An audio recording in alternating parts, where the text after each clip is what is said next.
What a tool. Well, that's correct, Susie. If you listen to the Rob Taylor report, it will rot your brain. Therefore, you must dive under your desk, grab the back of your head, and do the duck and cover maneuver. Let's see this example. Mama, I want to watch the Rob Taylor report. Timmy, no! It's too late. You've been warned. Children should not watch the Rob Taylor report.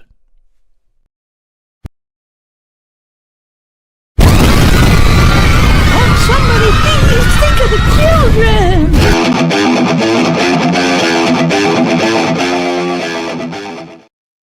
Oh, please, somebody think of the children.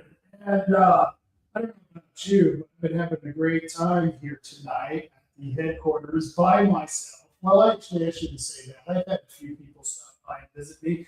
Amy Colton and her husband came by. They're getting ready to go to the big parade tomorrow. It's going to be a fun time if you want to show up tomorrow in Bandon, anywhere between 8 and 10 o'clock. We'll be out at the it's around the high school, the Bandon High School. If you want to show up there, you can join us on our float. It's going to be a good time. And tonight, I've got a few really good ranters who are going to join me. And I have Marty and Michaela. Michaela, how you doing? It's M&M. It's Marty and Michaela. Yeah, I love it. Yeah. Let's brand it. So you sound like, well, Rob sounds like he's in a big room, so we're getting a lot of, we're getting a lot of that. But yeah, we're the M&M twins. We're I guess I could say something about melts in your mouth, not in your hand, but that sounds just as bad as, hey, we're going to have to pull you off before we start the show. So I'm like, there's just no winning with this crowd, that tells you. I wasn't sure how that sounded when I said it, but yeah, now that you've said it, that wasn't good at all. Yeah. Oh. So am I sounding echoey? Yeah. Well, you sound like you're in a big room. So it's not like, I mean, if you're wearing a lav mic, we can't hear it. Let's put it that way. I am wearing a lav mic. It doesn't sound like it's on then. How about now? Not really. Wow, that's weird. Change your mic in your second. Yeah, I'm picking up. It sounds like I'm picking up the microphone on your laptop or something because, How about now? Oh, that's great. Yeah, there you go. Okay. You got to have it on the right setting, is from what I have learned. And I'm learning a lot as we go along. I'm a radio guy, not a streamer guy. You're not a... Well, I'm kind of a streamer guy. Now that I'm over 60, it just, happens though. Yeah, you're not an Michaela, I heard your neck was hurting. Oh, Rob, my neck's always hurting. I am so sorry about that. Michaela got into an accident and she just hasn't been the same since. And I know once you get the necks, it's bad enough if you do it on a job over years and years of working, but to have it happen all at a sudden, all at once, when you're perfectly healthy. Yep. I feel for you, girl. Oh, but yeah, at no, least my I'm dad. not in a neck brace. I'm done with that. Oh, yeah. My hair's starting to grow back too. I don't know if you can see. They had to shave all of this. Yeah. Oh no! Growing back. Yeah, because my dad was in a car wreck. He used to be used to do a lot of traveling. He owned an advertising agency and he traveled all over the Midwest. And he got in an accident, and they basically had to fuse like 3 of his vertebrae in his neck. He had to wear a neck brace for quite a bit.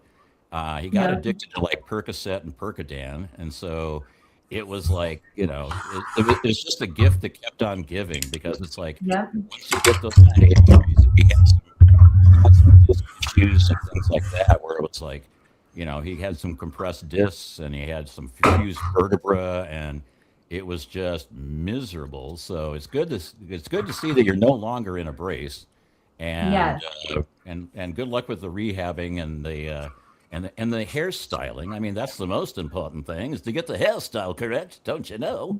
It's growing back. I was edgy for a while. I had an undercut, so. That's always good. That's always a good thing.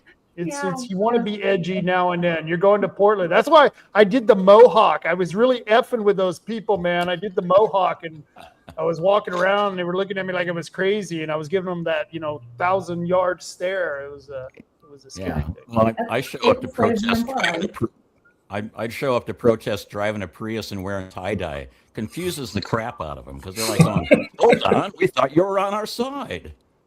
He's not lying. Oh. Oh man.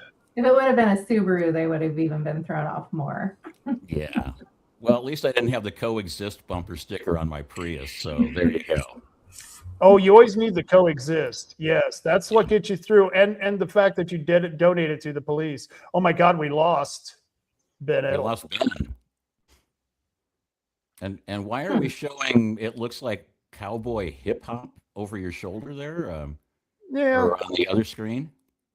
yeah, that's the other side of the room. I'm in the headquarters right now, and that's what's on the wall over here, the TV.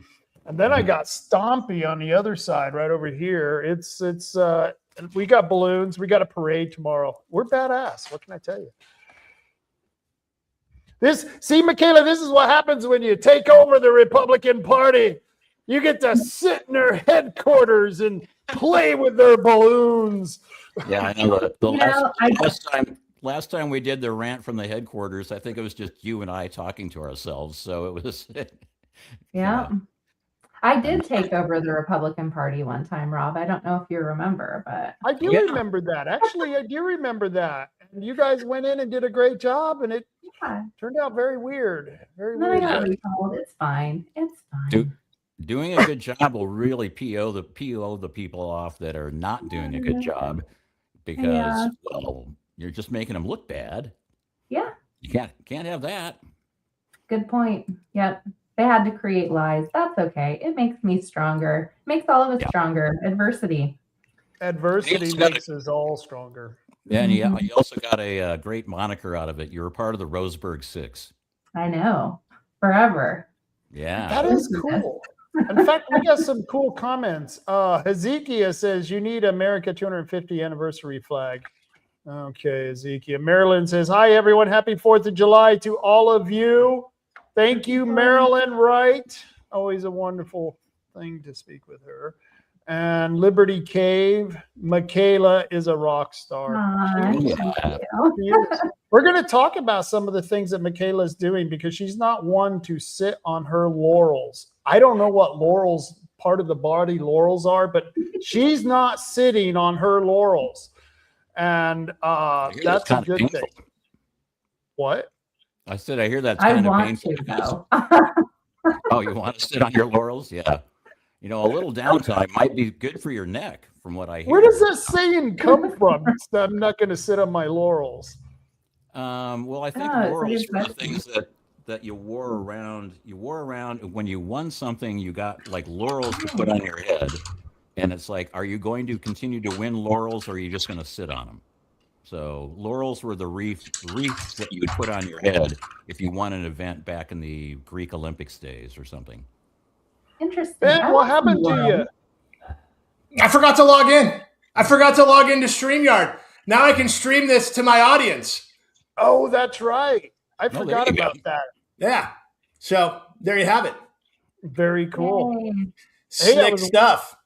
I was watching your video, and I was disappointed that you didn't have midgets and fireworks. We can't afford midgets, man. We don't have $300K in lobbyist funds to buy all the midgets. You know, these midgets don't work for free, bro. Yeah. They work for scale, but they only work for half scale. So you can buy a lot more midgets. We can't even afford half scale, man. We did our very best. We raised 30 grand from like a lot of people in small chunks. And that's how it is when you're not selected into this system. So, we couldn't afford the midgets. But that's okay. If you're a hardworking midget, we will hire you on the next one. Okay, we're going to do this again in September. We did talk about a goat, and we'll pay double. Radio flyer wagon. We were going to try that out. Down. You know what I did? Down a little. I used those right there, and I just hauled them in. And, you know, I can't tell you this. I can't tell you how it was so joyous to me, because that post has over 30,000, 32,000 views, which is not bad in this day and age. But I, for the first time in like a year, was mob attacked by left-wing trolls. Usually I'm mob attacked by right-wing trolls. But this Right. time the left-wing trolls came out, and they're the best. I swear to you, they're so funny. So many of them were like, that tank top, bro. And I'm like, hey, get your fat ass to the gym, okay? And then you can carry 100 pounds of signatures in a tank top to the Secretary of State's office. And then They one called person it is a like, wife corrector, actually. They called it a wife corrector. oh, it's wow. like, are you kidding me? Another one, really, bro? You're going to wear Yeah. a tank top to the Secretary of State's office? And I was like, you're goddamn right I am, with the middle finger emoji. Look, I have no respect for Oregon Secretary of State's office. Okay, not right now. Not with Toby in charge. Okay. I went there. I saw the video, and I knew it had to be really freaking hot there because you were. What did you call them? They look to me. We called them wife beaters back in the day. What was that? Yeah. This is just a standard, like breathable, T-top. dry fit tank top, and Yeah. I'm still wearing the same one. I'm so goddamn busy. I haven't been able to change or shower since Thursday. Oh, Stop. really? For some reason, I thought it was white. Wow. Nah. I'm lying. This is blue. The other one was black. I got one Okay. for every day of the week. Well, thankfully, we're not in smell-o-vision, so yeah. Thankfully, we're not in smell-o-vision, so we'll just take it as read that you haven't had a shower in a couple of days. So Nah, I took one. I took one last night. We're good, but I haven't had to see anybody. You're the first people and it's radio. No one can smell me. Yeah. There you go. To be clear, though, the Secretary of State's office, the people who work in there are very nice. It's just their leader sucks. Thank you, Michaela, for that correction. You know what I thought was super funny? I walk in there with all these boxes, and I give them the paperwork. I said, "Well, here's the slip or whatever, the form. This is what I was given because Michaela did all that work and did the form and all that." And they go, "Well, you're a chief petitioner, so just sign here." But they didn't ask me for ID. They didn't need to know. They knew who I was when I walked in there. It was a very funny thing. I'm like, well. They were probably like eyes lit up because we had 4 big boxes of signatures, and we were close. I mean, we were close to getting it to the legislative benchmark, but we had a lot going against us. Mhm. We Unfortunately, did have a lot going against us, and I don't think the election helped whatsoever. And I think maybe this would be a good point to really talk about that. We had some ups and downs. I know, Marty, we were in the pits. And boy, Marty was what? What? No, I was just like, yeah. I mean, the election didn't help out because we really didn't get a lot of help in the election. I mean, it's like, okay, we need to fix the clerk's office. The way we fix the clerk's office is we get one of us elected. So if we take 2 Republicans and run them against the incumbent, then we should have a pretty good chance of getting at least one of us through the primary. And man, that just didn't work out any way that I expected. But but it was, the time that I spent campaigning, I could have been out gathering signatures. I could have been, I actually was gathering signatures while I was campaigning, by the way. So I got some sheets while I was handing out my cards going, hey, Kuhrt for clerk, vote for me already. Come on. So We appreciate it so much, too. You helped so much, Marty. you guys. I mean, we if you want to understand the story, I think it's important that people understand the timeline and the story of what happened. And originally, the ORP was on board with us 100%. We had meetings with Connie Welchel, and because you understand, I've known Connie since 2021. She was the free organ director for Deschutes County, and she's awesome. And I knew she was a strong patriot. I was excited to see her become the chair of the ORP.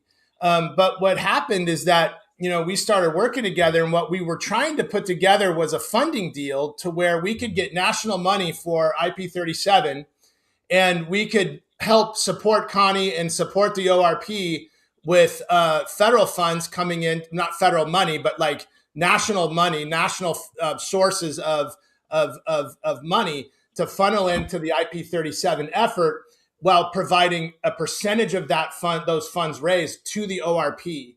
And that's the deal we were working on. We had multiple meetings. We had a term sheet. We had Jonkus Inc. trying to paper a deal for us, and then all of a sudden, everything changed, and it became we're not going to back this anymore.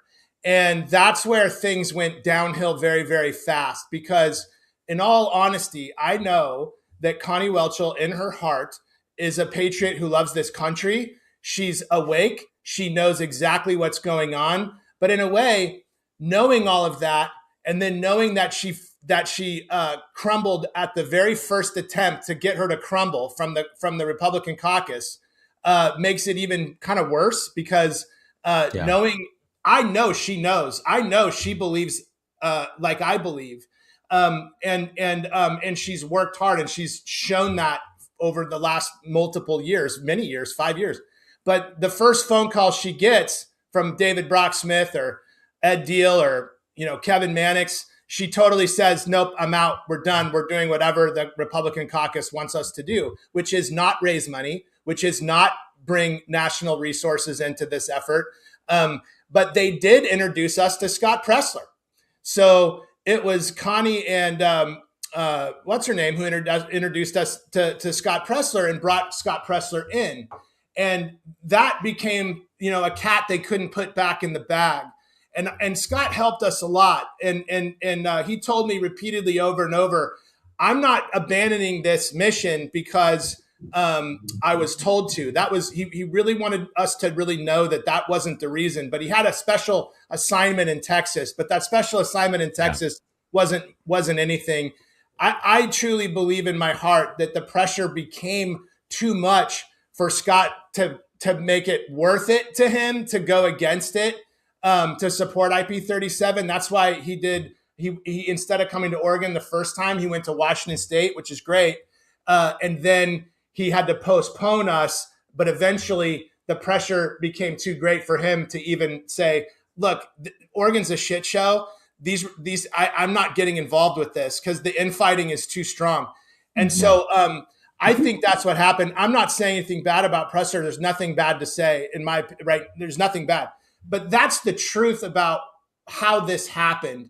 So when people say things like, well, Edtl didn't interfere, the ORP didn't interfere. Yeah, they interfered. They did interfere. They did interfere, 100%. but I want to, between intentional and non-intentional, I want you to be able to describe that when you get to it. Yeah, and it's all intentional, okay? That it's 100% intentional.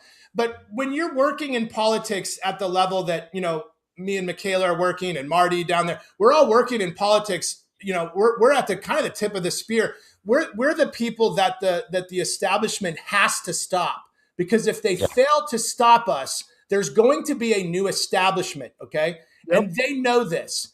And so they have to stop us. And so instead of working with us and folding us in, they have to stop us because the establishment is crooked and we know it, and they know we know it. And so either they're going to control, they have people they can control, like Connie Welchel, and they have people they can't control, like us. And so this, for us, is a war. So all of this is intentional. And what happened after that was even more damning when we had all that chaos at the platform convention, and Edtl got on stage and said that, IP37 is just a bad idea. And I think we should take the number one plank out of election integrity out of our. Okay, hold on. Yep. I didn't know that. I did not know that. Edtl said that because there was a lot of shit that happened at that event. I've never heard that, Ben.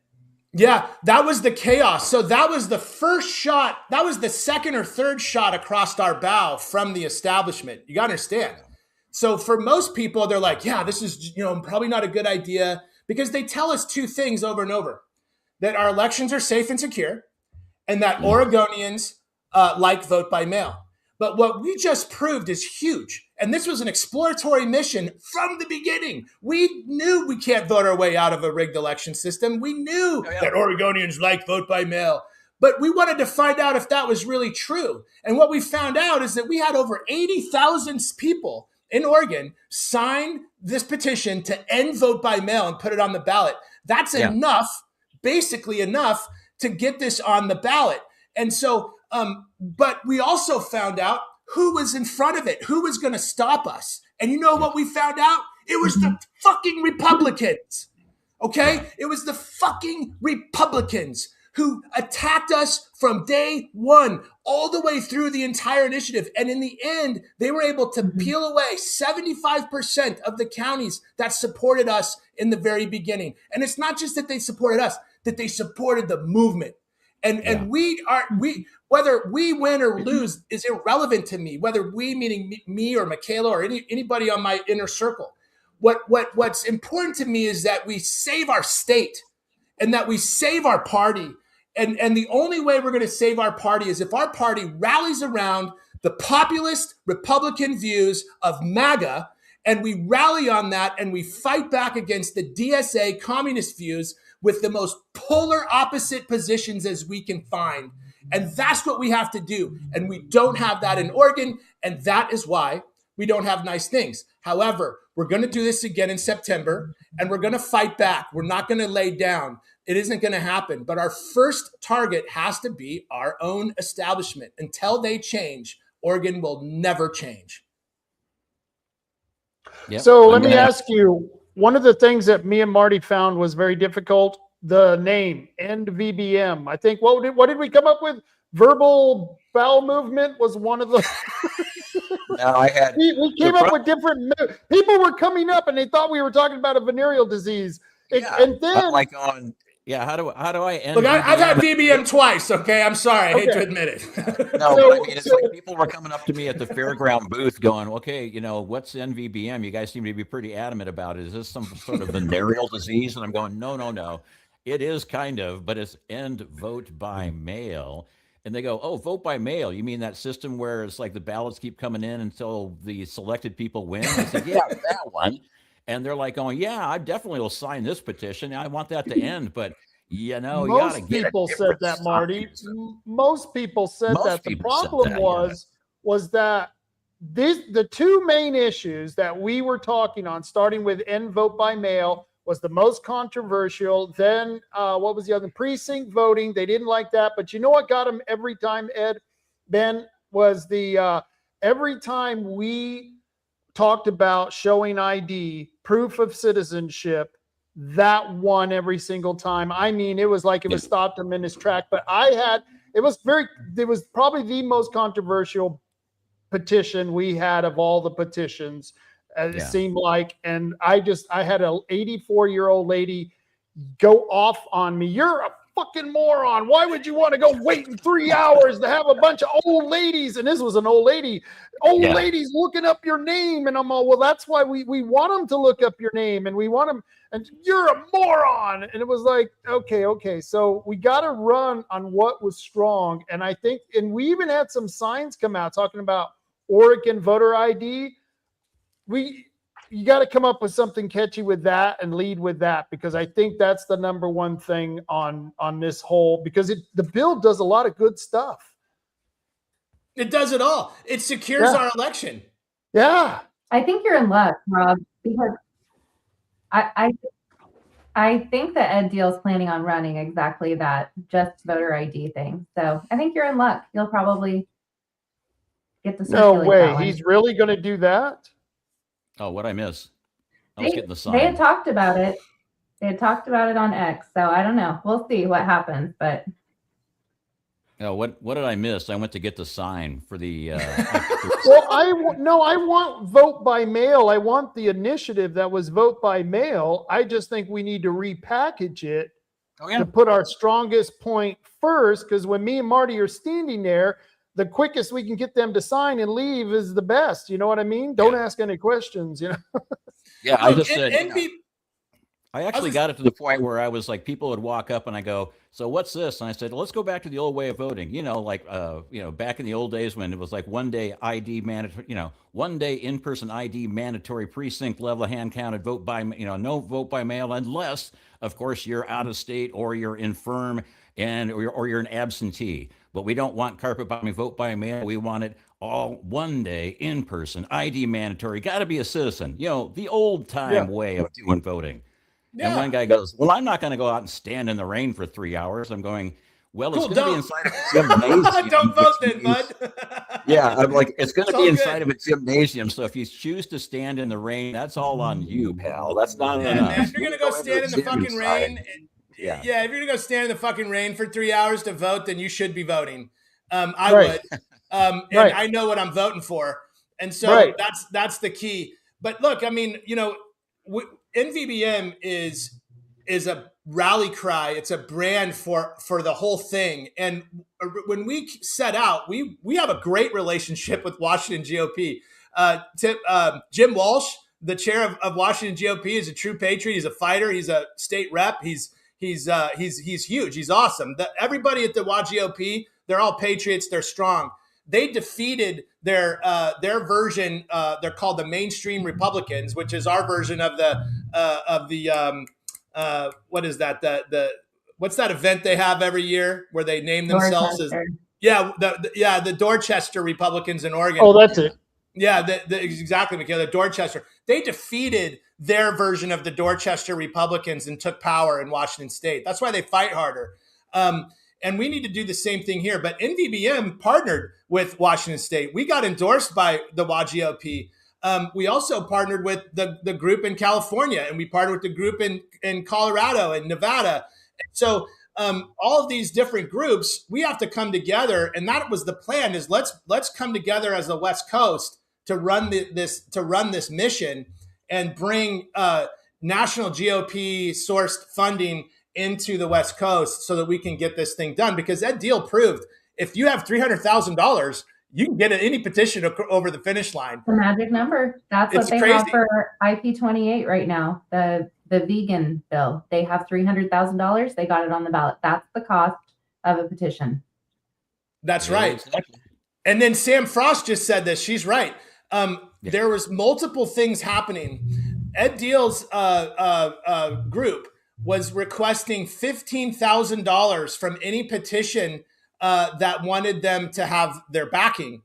And you had to write a check for $15,000. You also had to sign a contract if you were going to circulate their petitions. You had to sign a contract that you would not circulate any other unapproved petition. And of course, IP37 was an unapproved petition. Now I've seen the contracts, I've seen the paperwork, and I've talked to people who've been shook down for the $15,000, like the no tolls and let us paddle.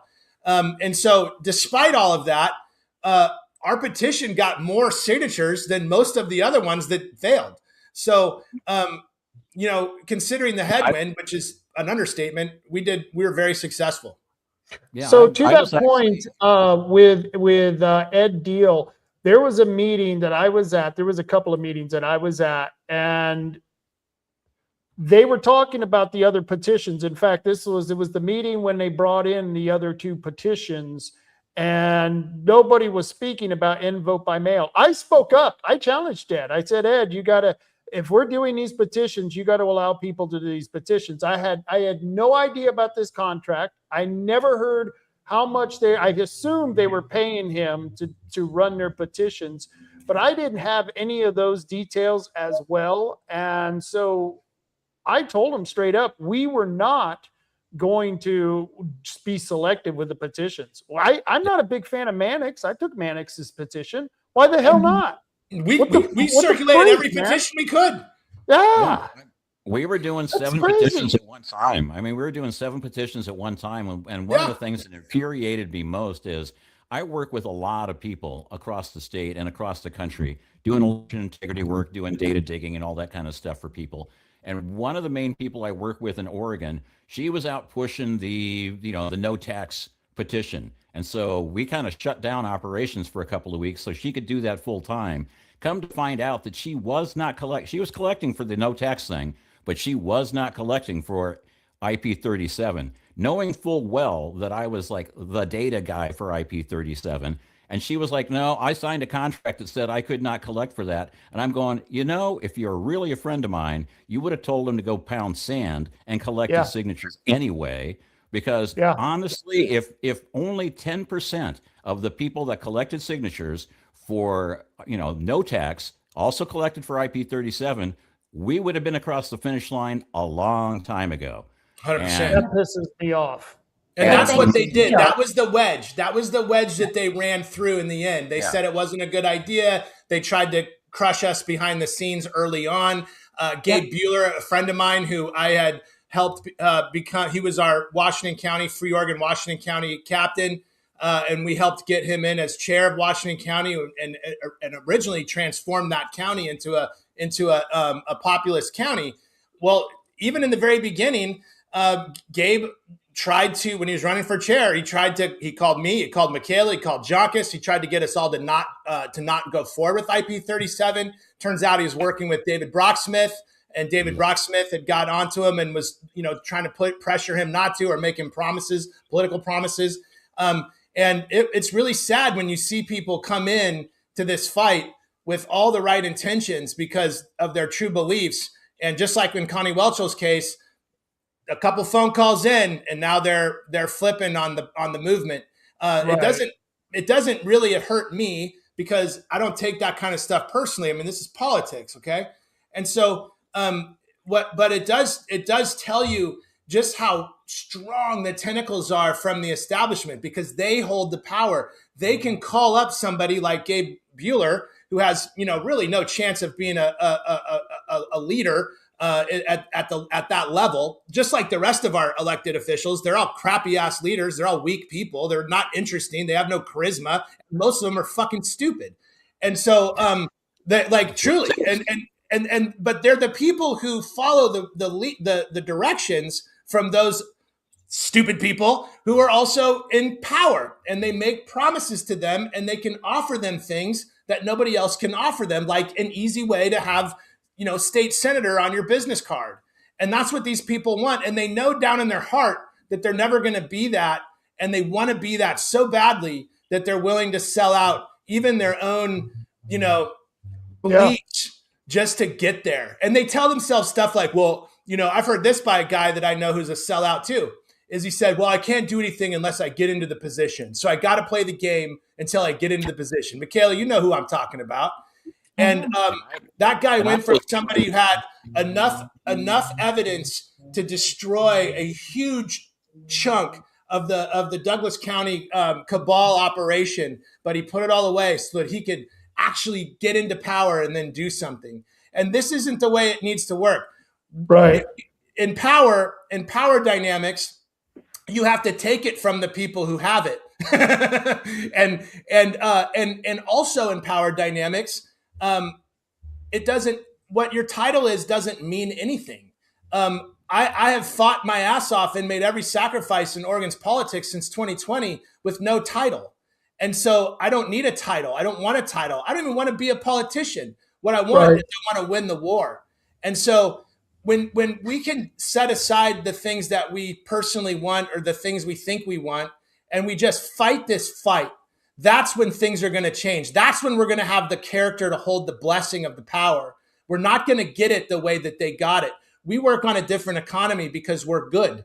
And good and evil has their own economies in which they work in. And so if you're good, you're going to have to take the power from the evil, but you're not going to get it if you're playing the evil's game and you're working within that evil's economy. Does that make sense? Yeah, I got it. Happy birthday, Sam. Yeah, happy birthday to Samantha.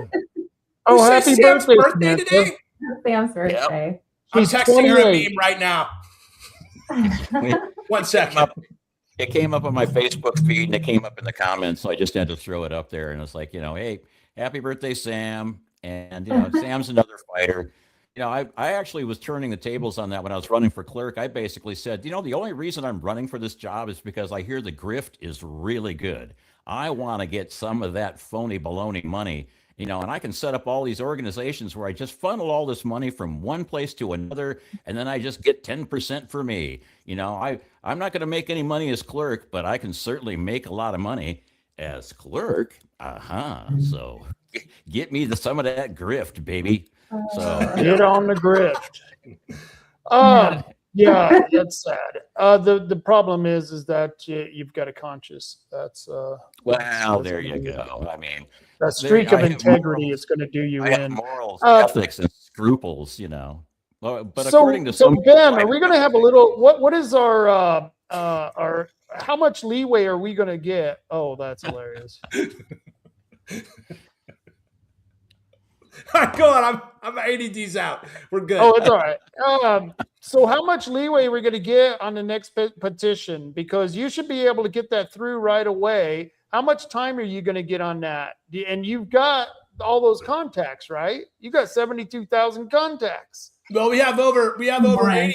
80,000 because about 10,000 of them were held back because of printing errors. But yes, we have a marvelous technology called VRM, and we use VRM to match up every single signer with the Oregon voter rolls, and we can append that data. So yeah, we got 80,000 strong, who've are people in Oregon, Oregonians who have signed this petition, and we're going to start with that on the next run.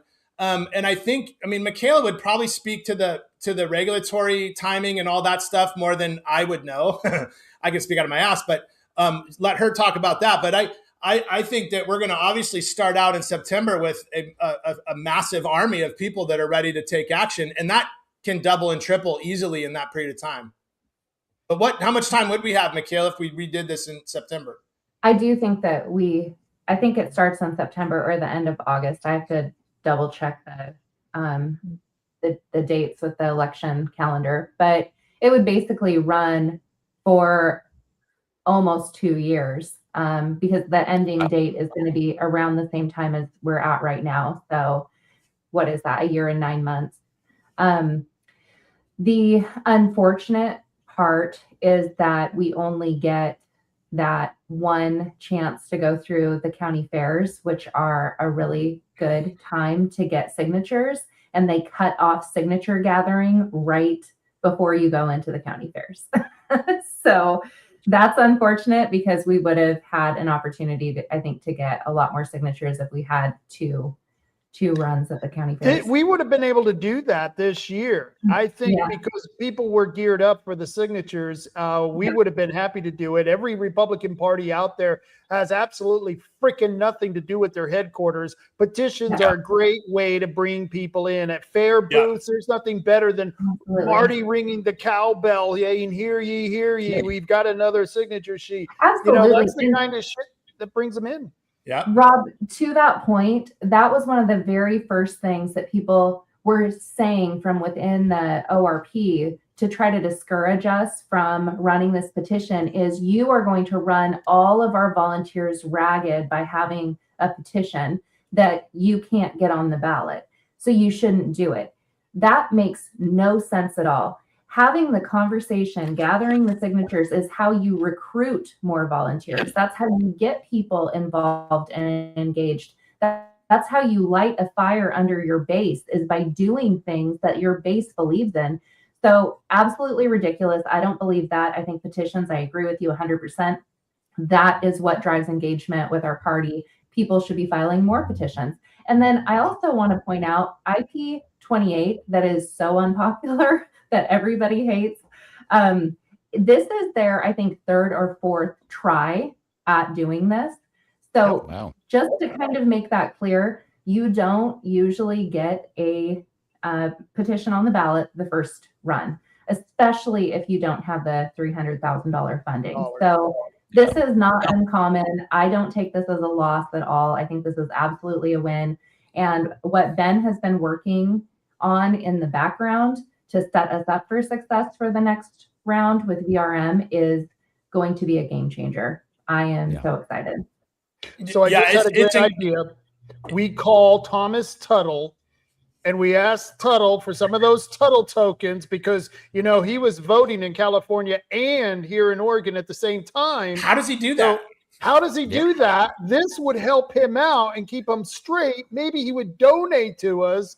Amazing. We could get some of those Tuttle tokens. 300 grand. That sells the software to China. That's the only way it's going to work. Well, not going to happen. And I can just lie about it and say, I'm going to be a Republican and then actually vote Democrat and go to China and, and do all this great stuff for your Chinese investments. So give me some money. And then as soon as he gives me the money, I'm going, well, thanks for the money. I'm going to spend it on this other thing anyway. Yeah. I told you I was going to lie for you, but you know what? I lied about that as well. So I lied to you. I was going to lie for you, but I just lied to you so I could get some of your tokens, baby. So, but yeah, I mean, the thing is we learned a lot from this time around. I mean, there are things when we were like, there's some messaging that we needed to change. There's some ways that we need to get the word out that we probably could have done better. And, and there are other things where we could just do, the problem is we were fighting. I mean, when we did the booth, when we did the fair last year, the Republicans would not allow us to do it at their booth. They would not allow us to do that. And Yeah. Danessa stepped up and said, well, screw it. We're going to do our own booth. And so she Yep. plunked down the money and brought out the tent and got all the banners and got Stompy out there and also got the flappy Yes. the flappy air-filled Trump statue that I got to dance with. So, hey, I got to dance with Donald Trump. Of course, it was an air-filled version of him, but I got to dance with Donald Trump at the I fair. was surprised we didn't get kicked out, Marty. I was really surprised. You guys Once have you so did the much fun. Trump and wow, we Oh, were dude. like radical. I went down to the Coos Bay. I went down there, okay? And Yeah. it was hilarious because number one, bless Danessa, okay? Bless her for doing Mhm. everything she's doing. Yes. Yeah. It's so powerful and so needed. But it was the funniest thing in the world because we had all this action at our booth, and then next door was the Republican booth, and the dude's like sitting down in a chair. There's nobody going over there. I was like, It was look at this. This is just like pathetic, man. This is It was pathetic. Michael Brainerd and his mom hanging out in a booth all day, and I was like going, wow, you're really pulling the crowd here, baby. Way to go. You're like, wow, how to do it, how not to do it. Yep. Exactly. Well, here I am Friday night, and I've got a key to the headquarters. We've got it for a year. We plan on keeping it for a while, and we're going to go through. And I've got you. We just endorsed all the Republican candidates through the primary: Christine Drazen, Monique Despain, Claire, Court Boyce, even. But one guy's left out of that. Strangely enough, unanimously, we decided not to endorse David Brock Smith unless he shows up to answer some questions, because we got to be fair. Hey, I want to ask questions. Can I ask him We something will- too? I will invite everyone. Marty will come down for that one. Yeah. We have a question from Ben Edtl. Yes. He writes in. Yeah. No, we have. Yeah, the last time I talked to him, he didn't know who I was. He didn't realize I was part of the Rob and Diane, KWRO kerfuffle. The one where he went scorched earth. He didn't realize I was part of that. So he ran into me at some event and he's like, "Hey, I'm David Brock Smith." La, da, da, da, da. And I'm like going, "Oh, I know who you are. And I know what you've done to Rob Taylor and to Diane Rich and to other people, and what a destructive person you are." I said, "Yeah, keep the eyes in the back of your head, fat boy. I'm not done with you yet." And he was just like, "I think I'll go over here now." The nice thing is I'm not a big fan of Christine Drazen, but I want a change. And I know you're friends with her. You've known her a while, haven't you, Ben? You've known her. Yeah. I've known her since 2020. She was the only elected official that called me back when I ran for Tigard City Council in 2020. And I talked to her and she sent me some help. Where is she on end vote by mail? She supports it. Yeah. She supports it. She wants to secure our elections. Look, I've never been a big fan of her either. I mean, for a good 2.5 years, I was pretty relentlessly nasty to her publicly, calling her out, holding her accountable. But here's what changed my mind the most. Prior to all of this stuff blowing up with the caucus, they were reached like Juncker and some of these guys. I would talk to them on a regular basis, and he was like, "Man, Christine Drazen, she's awful, she's terrible." They would just tell me that, Virgil Osborne would call me and tell me that Christine Drazen's terrible. We got to get rid of Drazen. We got to, she's terrible. And when I started hearing that, I went, Drazen is pulling away from the corruption, because I know all these assholes are corrupt. And so I was like, the reason they're saying this to me and everybody else that they think it should be said to is because Drazen is getting separated from them. and she's going her own way because she's gotten her own power, i.e., money from DC, money from Oregon to run for governor, and there's nothing they can do to stop her. And once she peeled away from that, the clutches of that game, I think they turned on her. And so I knew it at that moment. I knew that they had turned on her, and that's where in my heart and my gut said, and I believe God told me this too: support Drazen, support her all the way through. And I went, God, why? Because I'm going to take so much shit for this. and I'm seriously, I'm like, no, why? But I follow orders, and I followed those orders, and I talked to her on a regular basis through the campaign, and I talked to her campaign team on a regular basis through the campaign, and it was very cool. I was really holding on there that she would win, because I think that was a big thing politically for me too. But I was also like, okay, God, what do you want? What do you want? Right. But one of the greatest conversations I had with Drazen, this is really cool. This was kind of early on when I was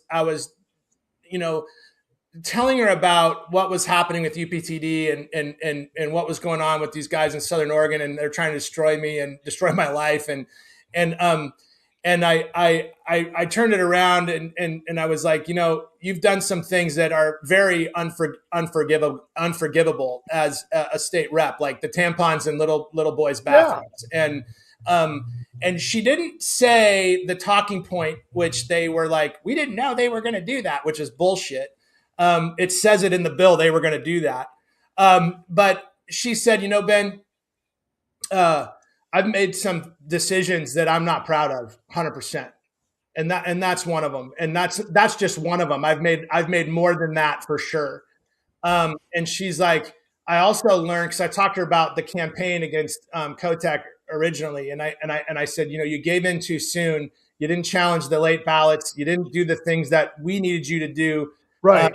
To secure the victory for our state. And she said, I ran a weak campaign. I've learned a lot. I've grown a lot. She's like, and she explained some more personal things to prove to me that she's grown a lot, and that things are going to be different this time around. And I actually believed her. I felt she was very sincere. And so, to me, it was like, this is a person who, has never directly attacked me in 6 years of me being in politics. She's never once directly attacked me. I'm sure indirectly she has, but never directly. And she was also the only person that called me back in 2020 when I needed help. And I had no one knew who I was, except for, if you watch local Portland news, I was the business owner killing people by refusing to follow the COVID lockdowns. But she never did. And no matter what I did to her, she could still pick up the phone. Even though I held her accountable in my own harsh ways, she still would always pick up the phone when I called her. And I was like, there's nobody in Oregon that would do that. Nobody. Right. I get it. And for me personally, I'm like, that's huge to me. I think she truly can unite us. And so, yeah, but still, I was like, God, no, don't make me do this.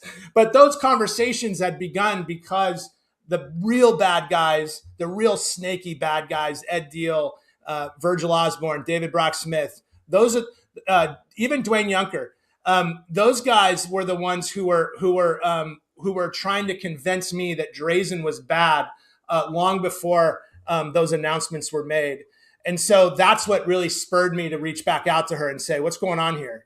What is really going on? I want to know, because if I'm to support you, I'm going to support you 100%. Right. And so anyway, I think it's good people know that, because that's the truth. And that's like, I don't know. There's a human there, there's always a human there. Well, I'm to the point where I'm tired of arguing with the Republicans, and I want to get behind some. And I do like Monique Despain. I have no qualms about her. I like Claire Lynn. Claire Lynn. But it's Drazen. I'm going to be all in for this time around, just because it couldn't be any worse. Tell me how, what do you mean? It's like, if she wins, what the hell? But here's, Yeah. did you see that comment that Ashley made? Let's see. She said, if he can replace Merkley, talking about David Brock Smith, then we respect his win. Go Oregon. Which, okay, Yeah. if he beats Merkley, which I don't think he has a cold chance in hell of beating Merkley, snowball's chance in hell of beating Merkley. Yeah.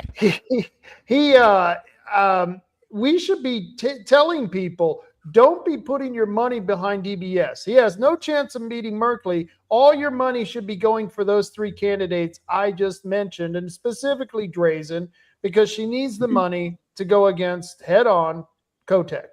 And that's because they got a shitload of money here in Oregon. I'm going to launch a recall against David Brock Smith if he gets elected. Yeah, I think that'd be really good, and I want to speak to that. Let's start now.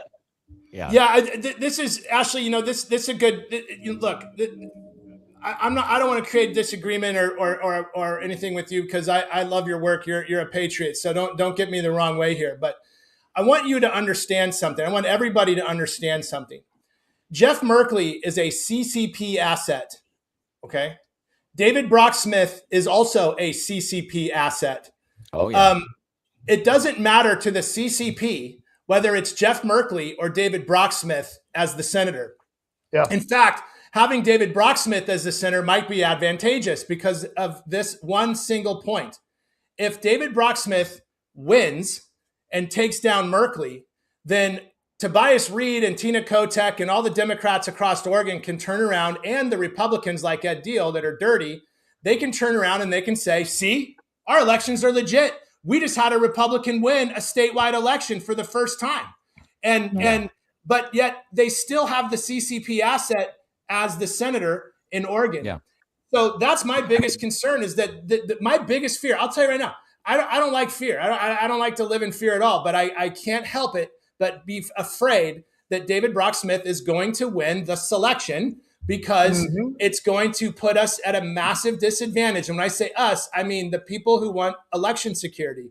And so this is a huge danger point for us. David Brock Smith has won and won and won and won again, even after facing a 2-year-long FBI investigation as commissioner in Curry County for destruction of documents. But that investigation was likely something that someone had put on him so that they could get control of him, right? We've got this on you, and you're going to do what we say, and we're going to own you. And that's where he's at. And I have other informants that have come to me from Southern Oregon that have really incredible evidence of his implication with cartels and other very, very bad people.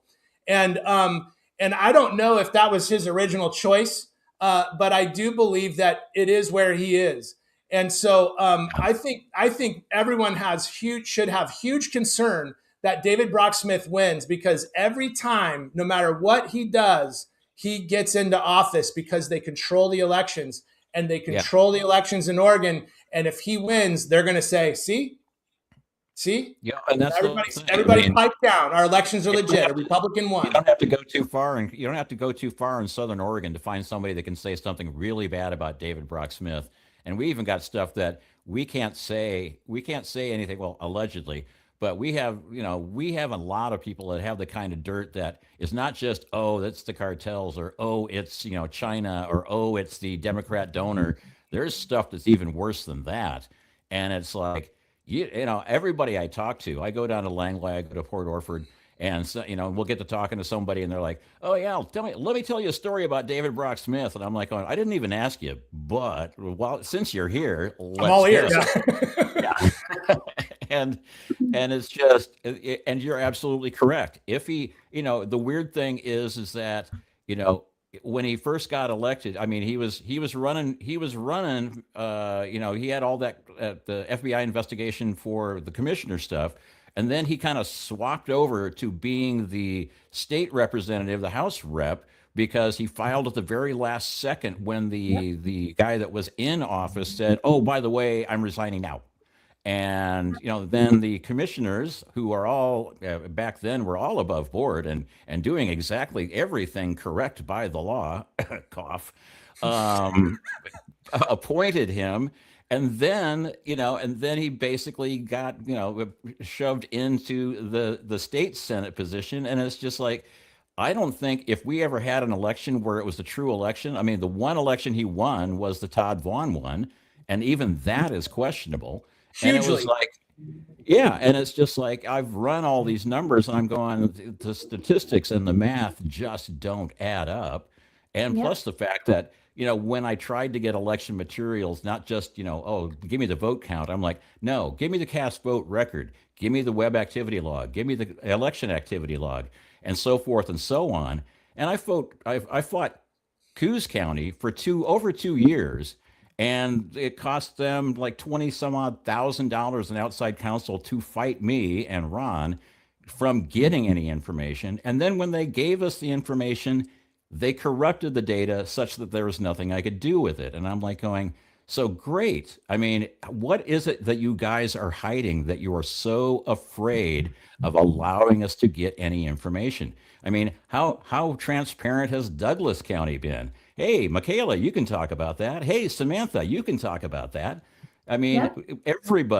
everybody is doing the same thing. And I thought, when I moved back up here to retire, I thought, oh, it's a small county. There's probably going to be no corruption here, and everything is just going to Wrong. be peachy and keen. And I was like, terrible. wow, it is. It's Yeah. it's amplitude's more worse, which is a bad phrase, but it's worse because it's a small county. I mean, I could see corruption happening in Multnomah, Portland, and all that good stuff because there's just like millions of people. But when you have like Curry County, what do they got? Like 22,000 people there. I mean, Yeah. Coos County, or we're at like 70,000. And it's like So that's then I know you only had just 20 minutes and we've been Yeah, here an I was hour. going to say, I'm going to jump if you don't Okay. mind. But if you had a question or something, I can answer that. But I was going to just jump off here. Before you do, real quick, tell me, what do you see? Because the people are going to want to know this now that you've caught everybody up and enlightened us to a few things we didn't know. Tell us, what do you see in September? Because the election isn't until November, which is 2 months after September. You should have that petition out and running. What do you see happening and the dynamics of that playing out? Well, I think that if we start early in September, we're going to get a longer ramp, but we really need to build infrastructure in Oregon for the grassroots populace to be able to effectively get these petitions over the finish line. And that means C3, C4s, the right people on those boards. We need to have centralized support for anyone that wants to be a chief petitioner. They can jump on, they can have the systems and the resources we need. Right now, we're Deal's trying to build that, but we can't let our crooked legislators build out something that would suffocate what the point of these initiative petitions are, which is the voice of the people. If you're a legislature, you should just go legislate and do your job, okay? And not try to actually crowd out and outfund and outbeat anybody, your own people you're supposed to represent. That there's something like wrong there. But I think that as November comes around and we see the fraud again, and we see the things that don't add up again, we see the weird numbers, we see what happens, I think it's just going to further invigorate the movement to secure our elections. And I think it's really important that people understand something. A lot of those leftist trolls that were hitting me up over this last few days were saying things like, Republicans don't want you to vote. Democrats, they don't want Democrats to vote. They're tired of losing. They think that if they can end vote by mail, they can win. It isn't about winning. It isn't about losing. This is about trusting. And the whole movement of ending vote by mail is about restoring trust. I can tell you right now, by the math, Republicans won't win any House districts in the Multnomah County. Okay, it's not going to happen. But we're at least going to know that we can trust those outcomes, so that we know as a party what we have to do and how far we have to go to start winning. And that's fair. That's democratic. Yeah. Right now, we can't even trust our own data from our election outcomes to know if they're even close, to know if how far away we are. We are completely blind as a party to know what really works. And you know what else? So are the Democrats. They're completely blind to know what really works, because it always works. No matter what they do, no matter what they say, it always works. And so if we had truly fair oversight, legitimate, verifiable, secure elections, I think everyone would be shocked in one way or another on what actually happens and what's really truly going on. Right now, the truth is so hard to get. And it's been that way really since 2020, but even further down. I know there's people that have been in this fight longer than me. That the truth is so hard to reach because we're in our silos and we can't see outside those silos, the social media silos and all these things. So in our friend circles and our colleague circles and our social circles in real life and online, we really have this reflection of ourselves in a lot of ways. So we got to use that election data, that's real actionable election data, to truly know what's really going on. So I think that we're just going to see more energy around ending vote by mail, around restoring our election security than we've ever seen before after November, if the Trump administration can't fully intervene. But I think there has to be a major intervention, but the clock is ticking. That time is coming together where we may or may not see a full physical intervention on our elections. But that's a whole other show too, man. I'd love to talk to you about that. We could get into that for a couple of hours. We'd have to bring Sam on though. 100%. And you'd have to bring Sam on for sure. Gotta bring Clemens on. Seriously, he knows all about that. Well, and I'll leave you guys with this. This is the fundamental problem. Everyone who is elected into this system has no interest to change it, right? Nobody who's elected under the vote by mail system wants to change the system that elected or selected them. And so it is up to us. The only politician, the only person in this country that wants to end a system to which he was elected through is Donald Trump, our president. But he is a unique bird. There is nobody else like him ever before in politics.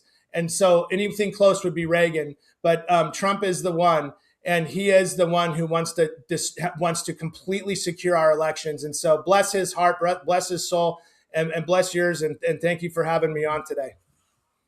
Oh, it was my pleasure. It's always exciting to get you on here because we're activists. You do the work, and it's hard to get the story out to tell people. It gets, you can do comments on social media, but it just doesn't really relay the whole entire story.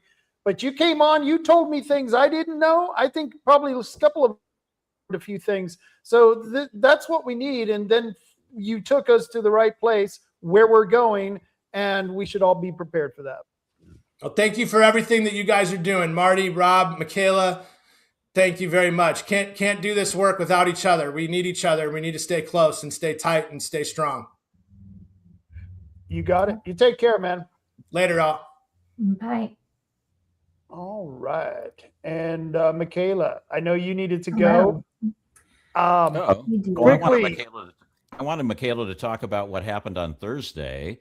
At least you got Judge Galley. I can talk about it really quickly. Can you give us a quick rundown of basically, as I understand it, for the last couple of years, you've been trying to pass the thing. You've been trying to put something on the ballot in Douglas County that says we need to go back to hand counting. And basically, Thursday, you got up in front of a judge, and actually Judge Galley, I think that's how it's pronounced, is actually a pretty good judge. He's not from Douglas County. He's from Josephine County, so that's always a good thing. But he basically said, this petition is, and you can explain it. So can you give us a quick recap and tell me how I got it wrong? No, you got it right. But we have tried to file this petition 7 times in Douglas County. It's been going on for years. Different people have been chief petitioners. We've just sort of cycled through. It's just been, the local election integrity groups. And Terry Noonkester will not give up on this. And I love her. She's amazing. She will not give up. She just keeps fighting and fighting and fighting. She took it all the way through the court last time, learned some things, lost, and then it died. And then she started a new petition. I joined her this time. And I was like, you know what? If we make it this time, at least I know how to get the signatures. Like, we will get this on the ballot for sure. So I joined her this time. Of course, it gets denied again. It keeps getting denied for the same two reasons. And those two reasons are that they say the petition is not legislative in nature and it's not of county concern. And just so we're clear, this is a petition that requires Douglas County to hand count the ballots first when they come in and then run them through the machine.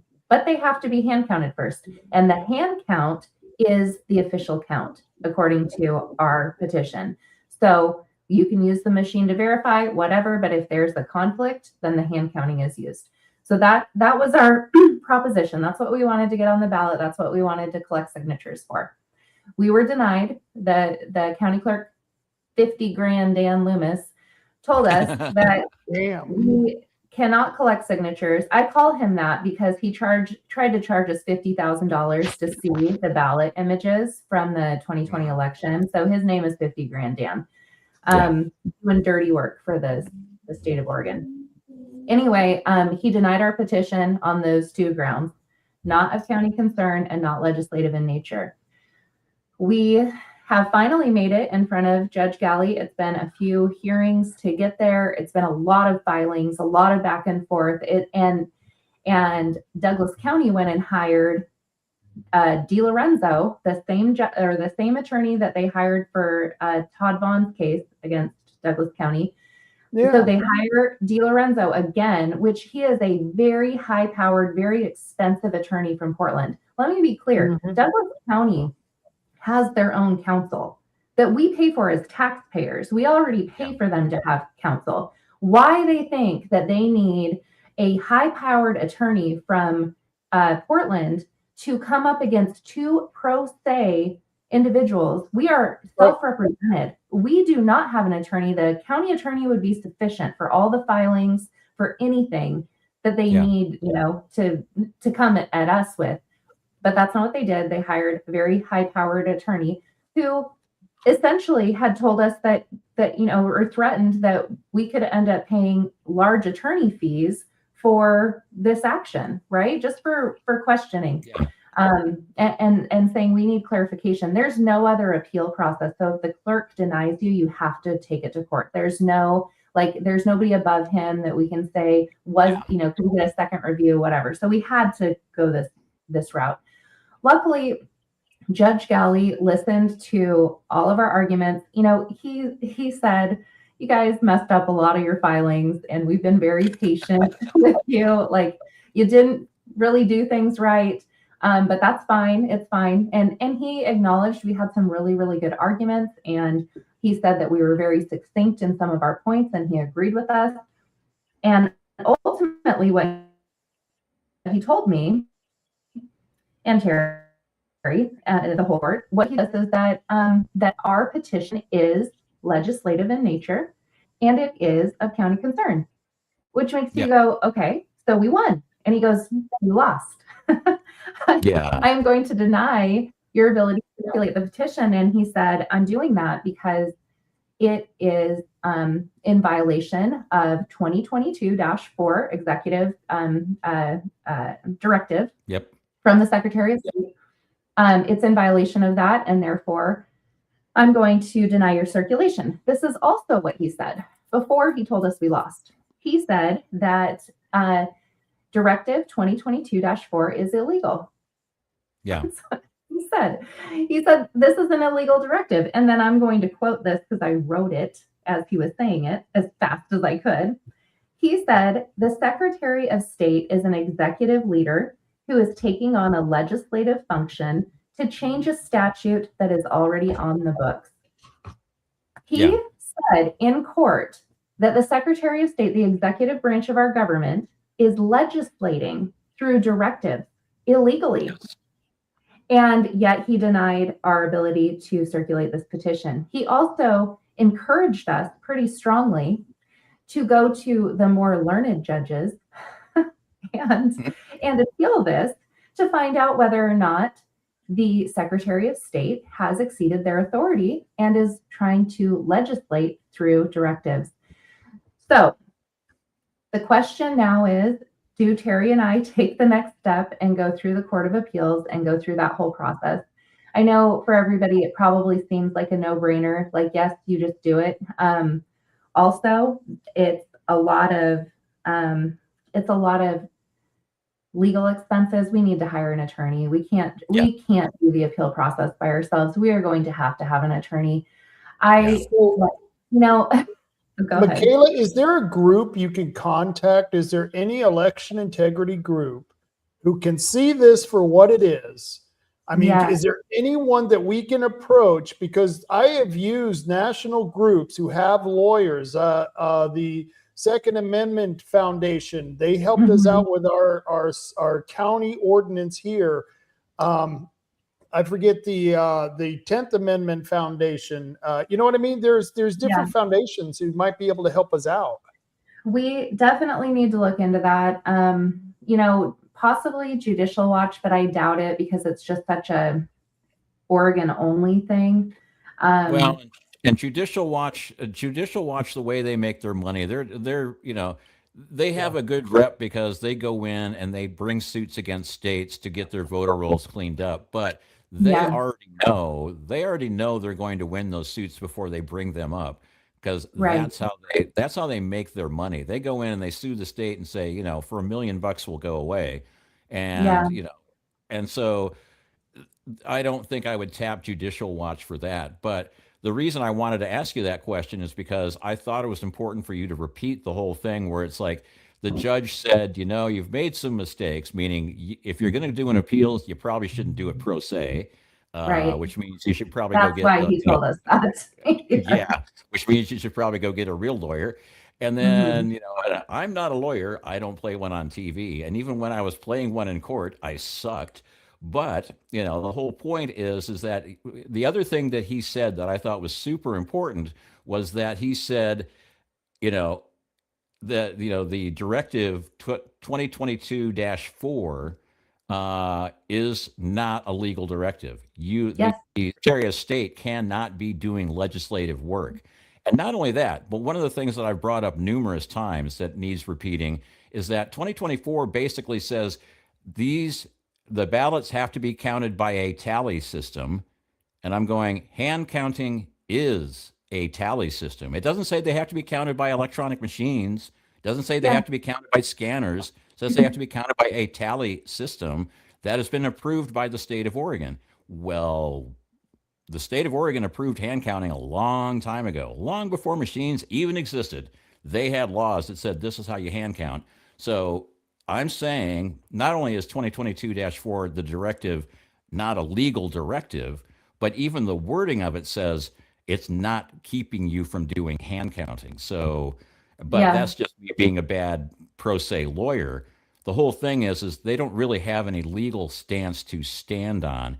And that's kind of what I wanted you to reiterate so that, it wasn't just me saying it. I wanted other people to say it as well, so that it'd be like, okay, well, we know how Marty rants, but let's get some people that are actually in the trenches as well to kind of back that up. Rob, I sent you the link to the directive. I don't know if you want to pull it up. I also sent you an image of it, if just so people can see what it is. But thank you, Marty, because I didn't really explain that.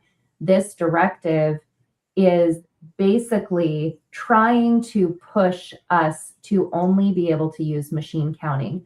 But the Oregon revised statute that governs how our ballots are counted gives us two options. And that came from the legislature. So the legislature decided that there were two valid options, that you can hand count or using a counting board, or you can machine count. And in 2022, the Secretary of State issued this directive, and it's very interesting. I don't want to put too much self-importance on Douglas County, but it came right at the time that we were trying to push these petitions through, and it felt like a response to us trying to get this petition through. I think it was probably happening in other counties too, so maybe it wasn't just us driving it, but it definitely felt like a response. And what it essentially did is it said all these people who are trying to petition in their counties to hand count, we're going to put a stop to that right now. The only option is to use the machines. And our argument in court this week was our petition doesn't even violate this because it still includes machine counting. It just requires hand counting first. The judge disagreed with us, obviously. That wasn't even the reason why our petition was denied. And so that's what makes me confused about why this has now caused it to be denied. However, it has opened up an opportunity for us to formally contest Directive 2022-4, which means we could free up the entire state to be able to go back and choose hand counting or machine counting if this appeal is won. And that's why it is such a significant issue.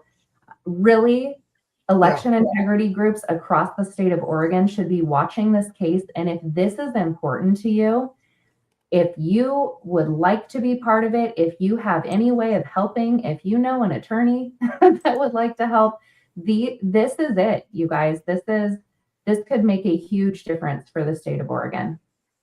I hope people are watching.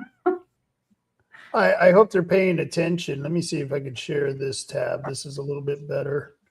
Yeah, I was going to say I have another version of it if you want me to show it.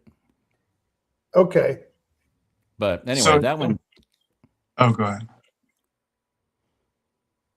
Okay, well, it looks like Do Rob I has need to got remove on the it? screen.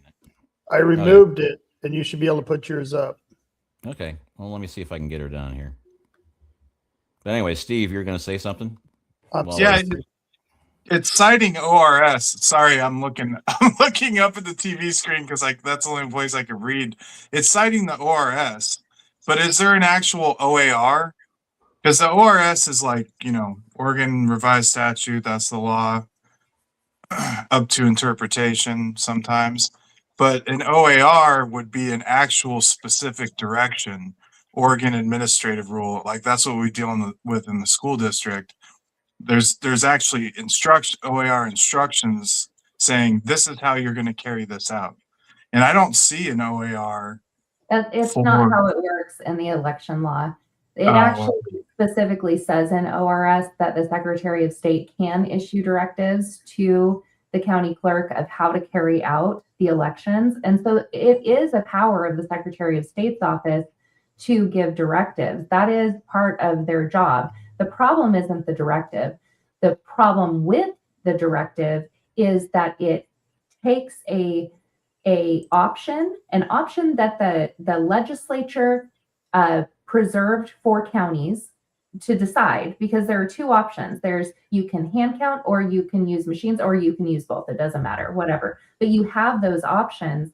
The only reason why the legislature put that option into Oregon Revised Statute is because that is a county issue to decide.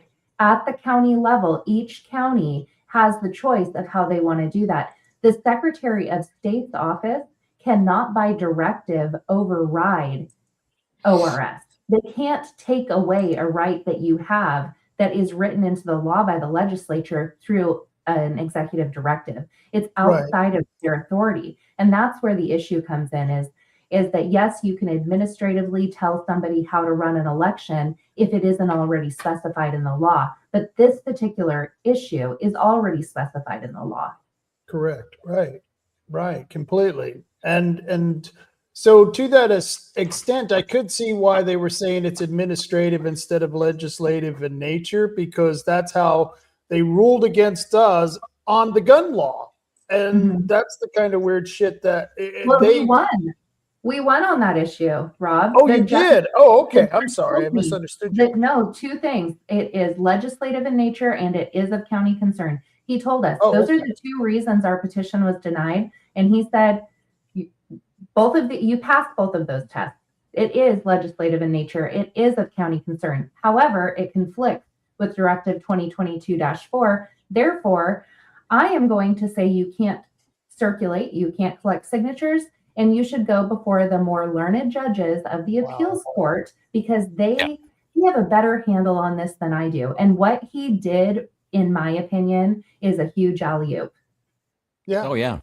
No, I mean it's great because essentially he pointed out in block letters in neon lettering saying 2022-4 is not a good, it's bad, but you're going to have to go to an appeals court. And I understand why he can't allow you to do the petitions because 2022-4 basically says the Secretary of State can tell the clerks what to do.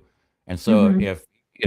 if the clerk says I'm not going to allow you to circulate this petition because of 2022-4, then they're just following the law of, the SOS to the clerk kind of thing.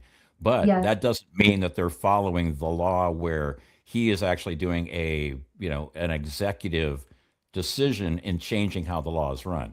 So the whole And they point have is, done, Marty, they have done everything they can to keep this 2022-4 directive out of the reason for denial. They have avoided this up until this point. That has been avoided this whole time. They're like, oh, no, that's not the reason why we denied it. It doesn't have anything to do with the directive. In fact, I could get earlier filings in this court case where it specifically says that's not what we're saying. They did not want this included. They did not want to fight on this issue. This is not the battle. This is not the hill they want to die on, let me tell you. That's why they contradict themselves. But that's why, okay, so they brought in this high dollar attorney. Did the judge himself, did he appear like he just didn't know what he was doing when he was ruling on this because he just didn't have a clue? I think Judge Galley is an amazing judge. I have a huge amount of respect for him. I think that he told me everything that I needed to know that day. I took a lot of notes because he gave me a lot of information. He gave me a lot of feedback before he ruled on what he ruled on. And I'm going to read between the lines. And I do believe that I believe that this is an issue that has been fought at more than just Douglas County. It's been fought all over the state. These cases have been brought for years now. And I think that Galley's aware of that. And I think that the real question comes down to, is this directive legal or not? And I think he would like an answer to that. And I know his opinion because he told me what his opinion was on it. yeah, I mean, So- it actually sounded like he knew exactly what he was doing, and he was saying, "This is why I can't allow this to go on." But what you really want to do is you want to go after this directive, and so he was basically saying, "Yeah, the directive sucks, but unfortunately, there's nothing I can do about it." Because when Yeah. I was trying to get ballot images, I went to the DA of Coos County and I talked to him. And he said, you're absolutely correct. They should give you ballot images and they should rerun the election or at least rescan them to give it to you because they're going to need these, to keep up with they have to retain stuff for 22 months. But he said, as the DA of Coos County, I can't force them to do anything. And he's like going and then he gave it to me, in so many, in so many like educational pointers where it's like, and this is why I can't do it. And he spent like 5 minutes explaining it to me, and I was like, wow, thanks for the very involved discussion on, I can tell you this is bad and this is what they're doing and this is against the law, but there's nothing I can do to make them do it the right way, and here's why. And then he said, so you're going to have to bring a suit and you're going to have to do it this way. And by the way, I'm retiring at the end of this term. So yeah, it's not like they're going to fire me for That's saying great this. though. When somebody will give you that sort of insight, if you are wise enough to listen and take notes, when somebody is willing to give you that, that's what I tried to do. I was heartbroken, obviously. It's like loss after loss after loss. Perseverance that's the name of the game. But at the same time, I just had so much respect for the fact that he was telling me things. And so that's awesome that you had that same experience, Marty. Oh yeah, and I had the same experience in court with Judge Stone. Judge Stone is great. I love the guy. And he was like going, he was I got stuck with them lying about the proprietary. I tried to introduce clear ballot operator manuals, and I said, okay, what they're saying is incorrect, and I can prove it by introducing this clear ballot operating manual into the court record. And their attorney went ballistic and said, "Oh, we're gonna," and so they left for like a half an hour. And then they came back and they said, okay, well, he can't introduce that evidence because it's proprietary. And I'm going, I downloaded it from the Colorado Secretary of State website. How proprietary is that? And not only Exactly. that, but you've been doing this whole trial showing screen images of the running system, which seems like it would be way more proprietary than some manual that doesn't actually show how your system is set up. But the Right, judge is like, right. well, unfortunately, he out-lawyered you. I mean, he didn't say it Yep. in so many words, but he basically said, yeah, I can't, there's no, if you knew the proper phrasing, you could tell him to go pound sand because it's not proprietary, but you Well, don't. that's what And I you can't, that's what you and I pay the can't tell you how to 40,000. say it. Yeah, that's what you pay the $40,000 a semester for. Is the Yeah, exactly. what language to say "f you" in? Hey, Yeah. Steve, how you doing? You've been down there for a while. I can't believe your lovely wife is going through all of this again. It's like you just seem to get through it, then you're back in it with a completely different issue that they're obstinate on. It's like we're the only ones who like to throw ourselves against the wall. Well, she's married to a pirate at heart, so the beatings will continue until morale improves, right? Cool. Yes. The Okay, beatings will with continue. that, I'm glad that he's joined the show. I'm going to leave now. And I thought you were probably ready to get I'm the such a hell out of here. romantic. No, Ben said earlier that Donald Trump was the only person who has been elected into, a position that actually will go against the system that elected him. But I have to say, wait, this guy, there we go.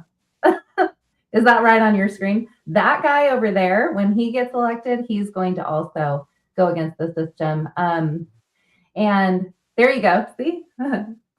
Yeah, that guy down there. You had it right. You had it That guy right. this where. What are we on the Brady Bunch now? way. Exactly. We're good. Okay, there we go. There's my wife. There's Rob. There you go. Anyway, he will go against the system. He is going to fight for election integrity at the county level as much as he can, and vote for Steve Hammerson, you guys. We need him. Oh yeah, definitely. We need Steve. We need Steve. Yep. Yeah, I mean that Marty's was the my whole thing. commercial guy. Yeah, that was my whole thing for running for clerk. It's like, once I'm on the inside, I can dismantle the system from the inside, and it'll be like, and there is absolutely, if I made it through the primary, there would be absolutely no way they'd let me take office. It would be like, and in shocking events, Marty committed suicide yesterday. And I go, I did? Oh my God. That's what we worry about. That is what we worry about for sure. Yeah. These people do not want us in. But I'm gonna take off, you guys. I gotta go take care of my kiddos. Yeah. Well, you just didn't. You put have them a good one, Michaela. Thank Been a you for long day, joining and my us. neck does hurt. We're gonna grill your husband. He's up for election. All right. Okay. Yeah. Have fun with him. All right. Okay. Bye, you guys. Bye-bye. And And now then we're there were tag teaming. 3 gentlemen. I'm Now good we're with tag grilling. teaming. Yeah, and they're Grilling. Well, Hammerson I really have family. nothing to grill you about because you're not running for anything in my neck of the woods. So it's like, I don't know what to hammer you with in Douglas County. You know what I mean? I know what's going on here in Coos County. I know what's going on kind of in Curry County, but in Douglas, I don't know what the logistics are. So what would you, if you were me, what would be the question that you would ask yourself? All of our Coos and Curry and Douglas County paid elected officials, though, they kind of seem like they're eyes wide shut buddies. Like go to the parties and stuff together. So I don't know. I mean, there's only one way to find out is to get in there and see what's salt and what's pepper. But Well, what are the odds of two cousins, Chris Boyce and Court Boyce, one from Curry, one from Douglas, both being commissioners? I mean, that's just an odd thing with all the damn people out here. It seems like, hey, should we have other people? I mean, his dad did have 11 brothers, I think. He had a huge family. But damn, do they all have to be commissioner? Yeah, I'm not surprised. I mean, it's, there was one thing that Tim Freeman said in, I think it was about a year, maybe 2 years ago in one of the commissioner meetings. I think it was actually around the time of the David Brocksmith appointment. But he was basically like, we've had to appoint 9 or 10 paid elected officials over the past, less than that years. And so that's like saying the quiet part out loud. You don't want to say something. That's really dumb to say something like that, or to bring attention to something like that, because when you do bring attention to something like that, then people go, well, wait, why is this happening? Why has this happened? And then you start to see, oh, they're playing musical chairs. They're circumventing elections. They're appointing all the people that have paid their pound of flesh to be in Hollywood to be in there. They don't want real elections. They don't want me in the general election. They don't want any of this stuff. All of this is like risk, unsurety. And the funny thing is, I win this election in November. I'm going to go in there and my position is going to be, I'm going to do the right thing for the citizens of Douglas County, no matter what the cost is. And I don't care if you want to make me look bad, or if you want to create phantasmal stories about me and, paint me to be this crazy bad guy. I understand. I'm going to be in the hornet's nest, but guess what? If you're on the board with me and you're down to move in a direction of doing what's right for the citizens of Douglas County, I don't care about anything else, and I don't have a problem with you.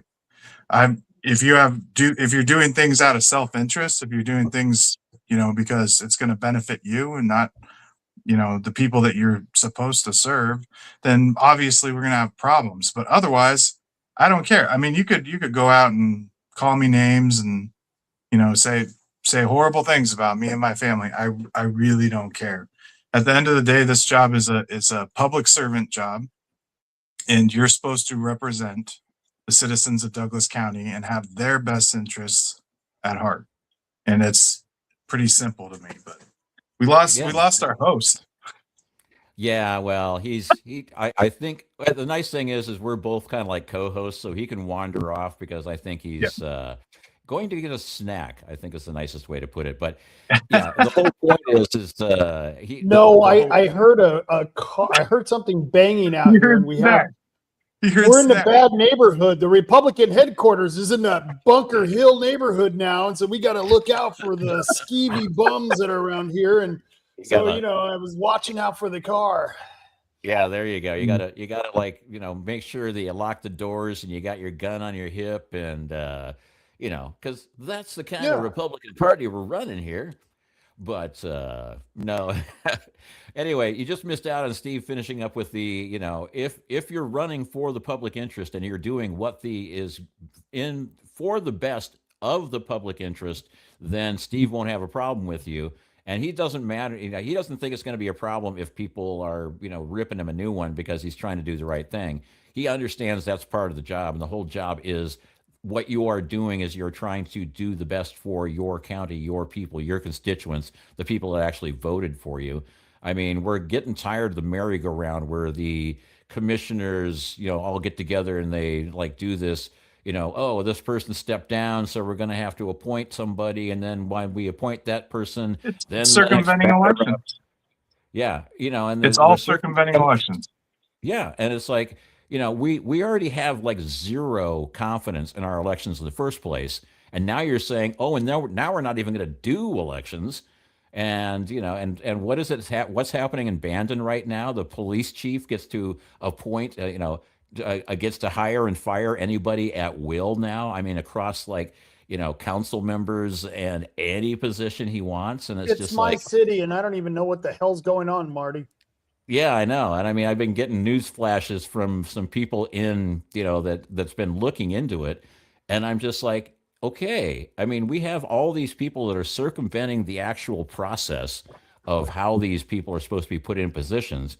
And then most of the people that are put in positions are using them to just line their pockets. I mean, how many people in Douglas County got brand new Jeeps recently, a while back, and it's like, Yeah, I don't know what the situation is with any of that, but I will say that 2 of the commissioners got brand new matching GMC pickup 4-door pickup trucks about a year ago, and I was gonna say something about it in the debates. I'm not, unless I have yeah, receipts for something, I'm just not gonna talk about it. But I was like, that's kind of cute. You guys got matching trucks. yeah. Well, and the thing is, That's I'm weird. working, I'm working with somebody in Curry County, and and there's a lot of dirt going on in Curry County, and I'm like going, well, we'll put that in our back pocket because we don't want to come out dishing dirt. Now, if they start slinging dirt at you, then we want to have all this ammunition ready to go. But let's go on all the positive points and all the positive things that can be done, and that's kind of the way you're working it as well. It seems like where it's like don't run a mudslinging campaign. Run a campaign where it's like, this is why I would be better than any other choice you got out there. And you don't even have to say who you're running against. Just say, this is what I think I can do better, or this is how I think it should be done, and do common sense. There's the weird thing about common sense is it's not common anymore. So I wonder. That's an interesting race that's going on. It's Dumeyer versus Coker, and Yeah. I know both of them. I met both of them, and it's really split the county. I mean, I've got friends on both sides of that argument, and What it's race just is that? crazy down there. Commissioner. In Curry? Yeah. Yep. So it's going head to head. Oh, and it's bad. It's brutal. So what party affiliation are both of them? Republicans, They're both They're both Republican. Republicans. Yeah. Yeah. and they're going to Yeah. beat So the why- hell why- out of each other. And Why is it going bad? Well, Say that I mean, again? oh, he was asking why it was going bad, and I said, well, they made it through the primary, and the vote difference was only about 160 between the two, so there was Yeah. no definitive winner. And there's been a lot of odd things going on in Curry County, but it's mostly revolving around the sheriff's office. Yeah, weren't they But like busted for like selling evidence or something? selling ammunition? and emergency food rations. What are those Yeah, called? MREs. Yeah, MREs. meals ready to eat. So Yeah. how many employees left? I know the sheriff left, right? I don't know if he's left or not. I mean, they had No, one he's sheriff still that there. had to step down, but now the current sheriff is also in a kerfuffle, and it's Mhm. just like there's all this stuff is going on, and it's just who is getting sucked into what undertow of how much was Dumeyer involved with some of the other things that were going on, and what's up with it's and I'm like going, just stay to the high points and stay to the where what's your I'm not actually certain what the big kerfuffle is between Dumeyer and Coker, but I know that some people that I used to talk to now that they know that I'm helping out Coker aren't really talking to me anymore. So Yeah. I don't think there's anything more brutal than a Republican primary. Or Hey, guys, I gotta Republican step head. off for a second. Can you guys carry the show? I gotta move an elephant real quick. Yeah. Oh, okay. Stomping. So we'll All right, we'll I'll be pull you right off the- back. Okay, we'll pull you off the screen and then we'll continue on. But anyway, yeah. So, yeah. So you how much was the I didn't check the totals. How close was the gap in the primary? I mean, did So- you make it? It was basically 2-1. If you just look at him and you look at me, it was essentially 2-1. He got about 15,000 votes. I got about over 8,000. So I don't know, probably 55-45. But what you have to take into account in the general, there's a couple things that I have kind of leverage wise going for me.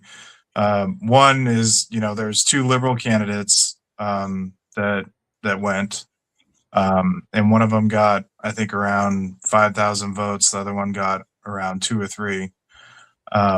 And you can probably anticipate that those people are non-voice voters, and at a high percentage will probably vote for me in the general, especially considering that they, in the last 13 years, they haven't had an option to vote for a non-incumbent in this race.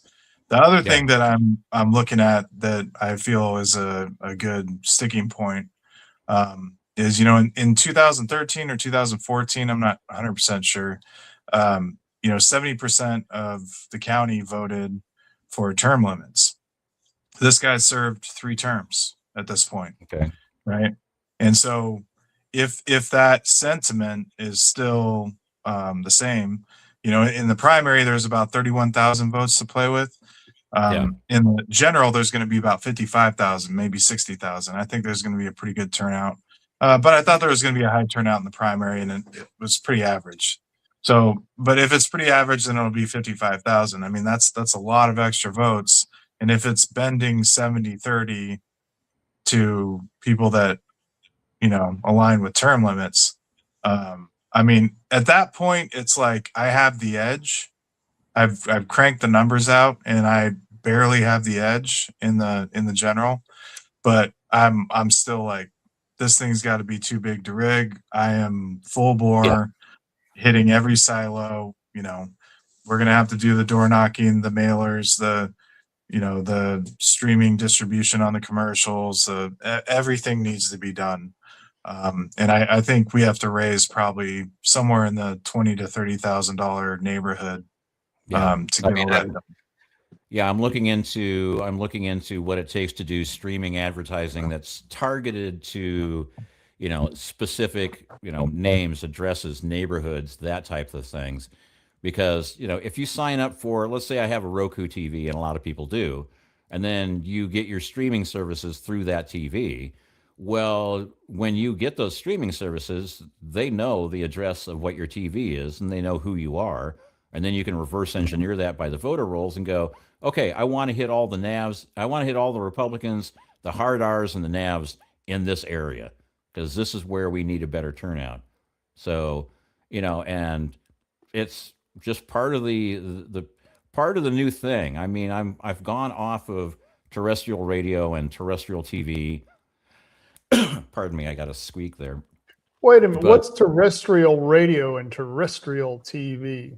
Meaning over the air. So your regular radio stations and your regular TV stations doing ad buys on those things are essentially like lighting up a nuke and, spending a lot of money to light up a nuke, hoping that the right people will get the right radiation.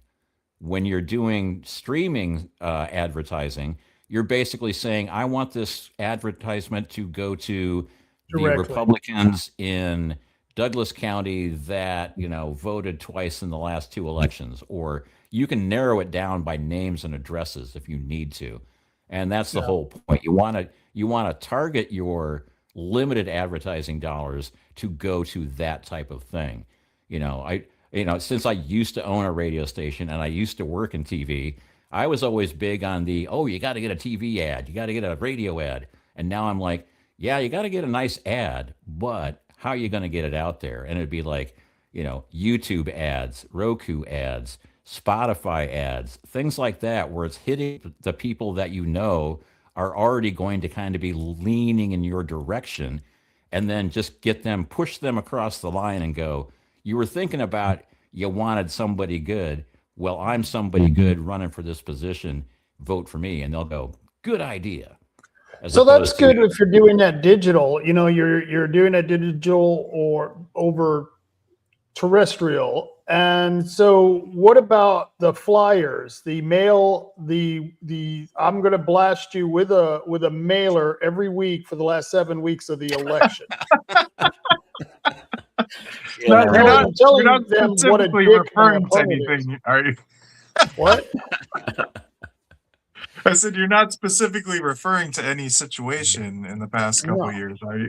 Oh, yeah. I always love it when I get like 4 or 5 postcards in the last week, and they're all like the same it's like, okay, here's dirty politics, and it's done so late in the game that even if you did complain about it, there's nothing that could be done about it. And it's like, but the mailers, I've always been curious about mailers. How many times do people actually read mailers? I have to go I don't pick up know. my mail. I have to go pick up my mail at the post office. I don't get mail delivery out in the boondocks here. So I have to go to the post office to pick up my mail. When I do, and political flyers are in people's mailboxes, essentially the garbage cans are completely full of political flyers. Yeah. So how much of that got read, or did they just go, "Oh, look, more trash. I'm so glad they put big trash cans in the post office this week." That's a good question, though. But those are the types of things. If I don't know how they get the statistics on that. I know how they would do it digital. I loved how they guesstimate it in terrestrial. I loved how they, guesstimated that audience. When they were selling it, it was 10,000. When they were buying, it was 2, right? Oh yeah, I mean, and I love the whole when I was in radio, it was like you live and die by the Arbitron books, and I forget what it was in TV, but it was kind of like the same thing, where it was like there was a rating service, and that rating service basically dictated how much you could sell your advertising for, or even down to like, well, for this show we can sell it for $50 a spot, for that show only 20. But, and it's the same thing for people that are trying to buy ads. They're like, well, I only have this much of a budget. And I'm like going, well, you could either do one ad on the expensive show, or you could do 10 ads on the less expensive shows, or that type of thing. But, now it's like, now it's like you need to be able to, like, especially if you're in a situation where you don't have, NGO money that are like, they're backing a dump truck full of money into your back door going, here's some Tuttle tokens, and make, Thomas Tuttle owns your soul, but you'll get the job. And it's like, and Steve's going, if I just hold my tin cup out long enough, maybe I'll get enough to do some more billboards. But the billboards, I was just going to talk about that. The billboards and the signs. And by the way, Steve, you got some really good signs there. Yeah. I like your messaging. It looks great. I think those are equally as important as anything, because it gets your name out there. Steve Hammerson. And by the way, I saw not a lot more, but I saw more of your signs than I saw of your opponent the last time I was driving in your neck of the woods. Yeah. Yeah, I mean, it's rough because I have a very long last name.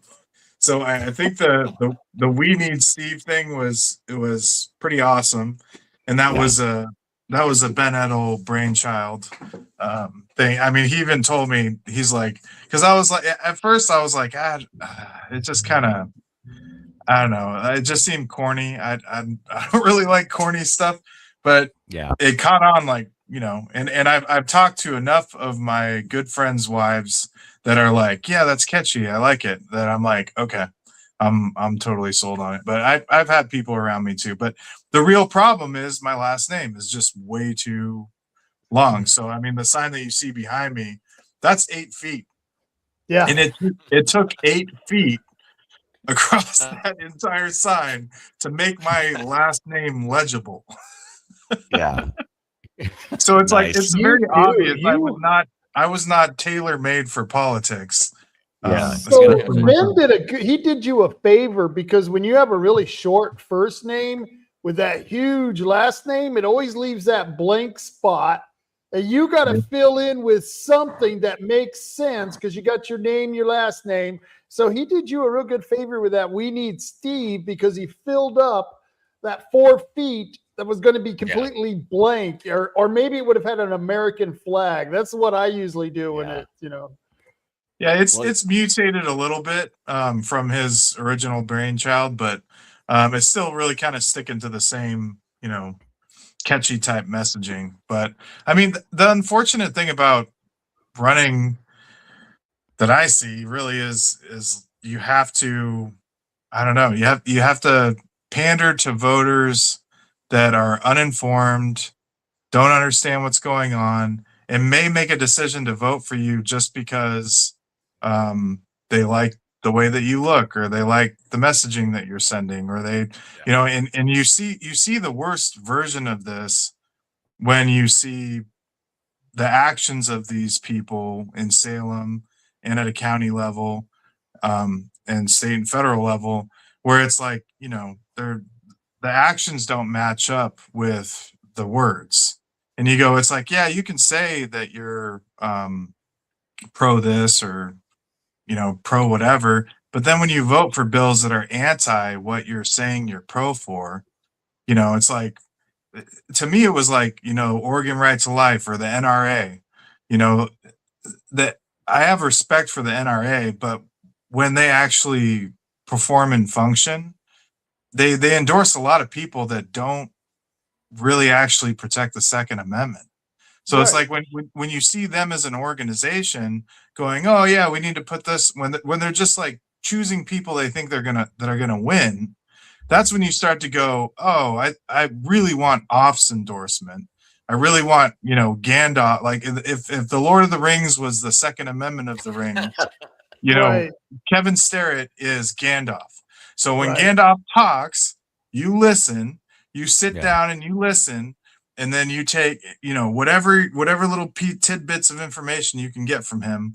You know, you just listen to Gandalf, and then you go, okay, I gotta apply, you know, this in my life. And if I ever had, you know, a total psychotic break, and I was like, oh, you know what, there's certain parts of the Second Amendment that I don't like, I would know that Gandalf is going to come with his wizard sword and staff, and he's going to shock, you know, the hell out of me. But I don't, fortunately, I don't ever have to worry about that. You know, I tell people, I'm sure I've said this on the show before, there's three things. There's the First Amendment, whether I like what you're saying or I hate what you're saying. That's the First Amendment, and I'll fight and die so that you have the First Amendment. There's First Amendment, Second Amendment. Second Amendment to me is the reason that we still have a country. You know, whether you are a big fan of guns or you're not a big fan of guns. If we didn't have the Second Amendment, we wouldn't have a country. Sorry, I don't think I'll ever not believe that. And then the last one is like, don't mess with my kids. So it's like, if you're willing to protect the First Amendment, the Second Amendment, and you're willing to not do anything that will ever force anything, ideology, propaganda, whatever, onto my kids and allow me to parent my kids, I think we can have a reasonable conversation. Yeah, I absolutely think so. Those are two of your top things. I need a gun because I may have a daughter. You got kids, you got sons. You don't have to go through that. I got a granddaughter. It's really tough. I feel sorry for guys that have daughters for children. But yeah, it's you got to be able to defend yourself. You got to be able to take care of your children, and that's two of the most base instincts for a father. And I don't know what more important that is for when you're running for office. And talking about Kevin Sterrett, yeah, you know what I mean. He's Gandalf. I think it's Gandalf, like Dolph Lundgren. But I don't know. I'm not. Yeah. I never watched the Lord of the Stars or whatever it was. Michaela scolded me today because I couldn't properly term a hobbit. Oh, okay. I was like, you know, dwarves are. She's like, they're hobbits. I'm like, okay. Yeah, there's elves, there's dwarves, there's hobbits, there's Gandalf, but I'm like, yeah, I read enough, and now I even hesitate on pronouncing Tolkien because I'm like, somebody's gonna go, well, that's not how it's pronounced, and I'm like, whatever. Yeah, the J.R.R. guy, okay, you know, the dwarfs and the rings and the thing, but yeah.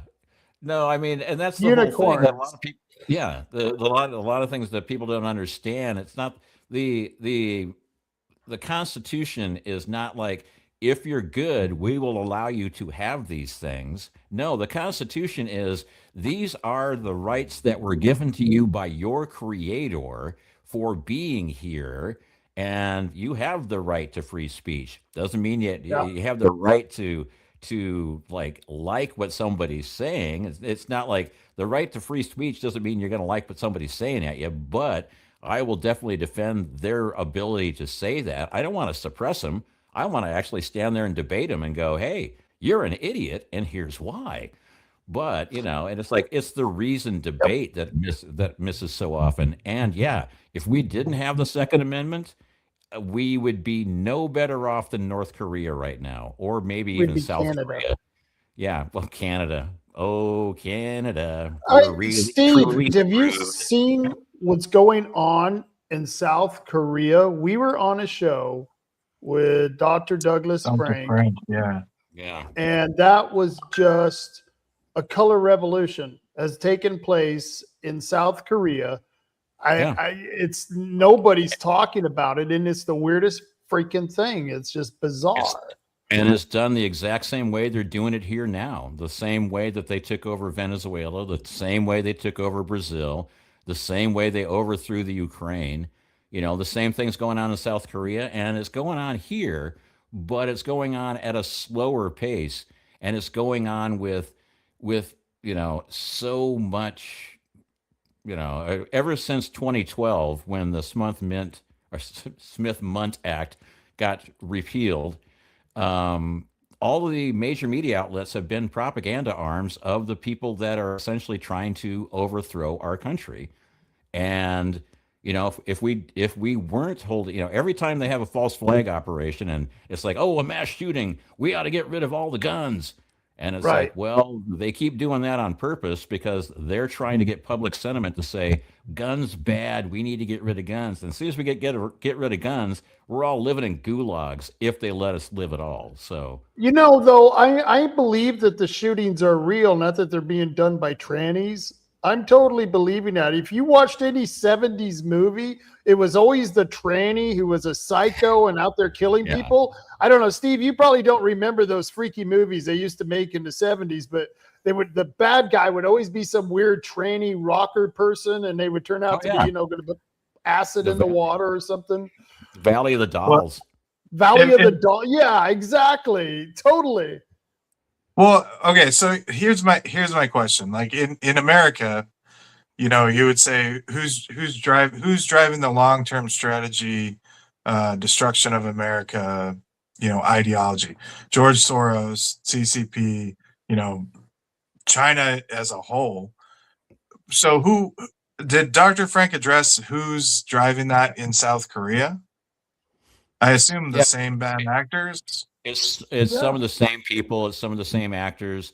Actually, he came up with this term. Who was the agency? You would remember the agency that he was talking. EWEB. AWEB. Yeah. AWEB. So AWEB essentially is this international organization for election integrity. And essentially, it's sort of like the ERIC system is here in the United States, where it's like, we'll take care of all your voter registrations, and we'll make sure that all your machines are safe, secure, and gold standard machines. And basically, they are essentially running the elections. I think it was the Stalin quote. Doesn't matter who. It's not who runs the election. It's who counts the votes.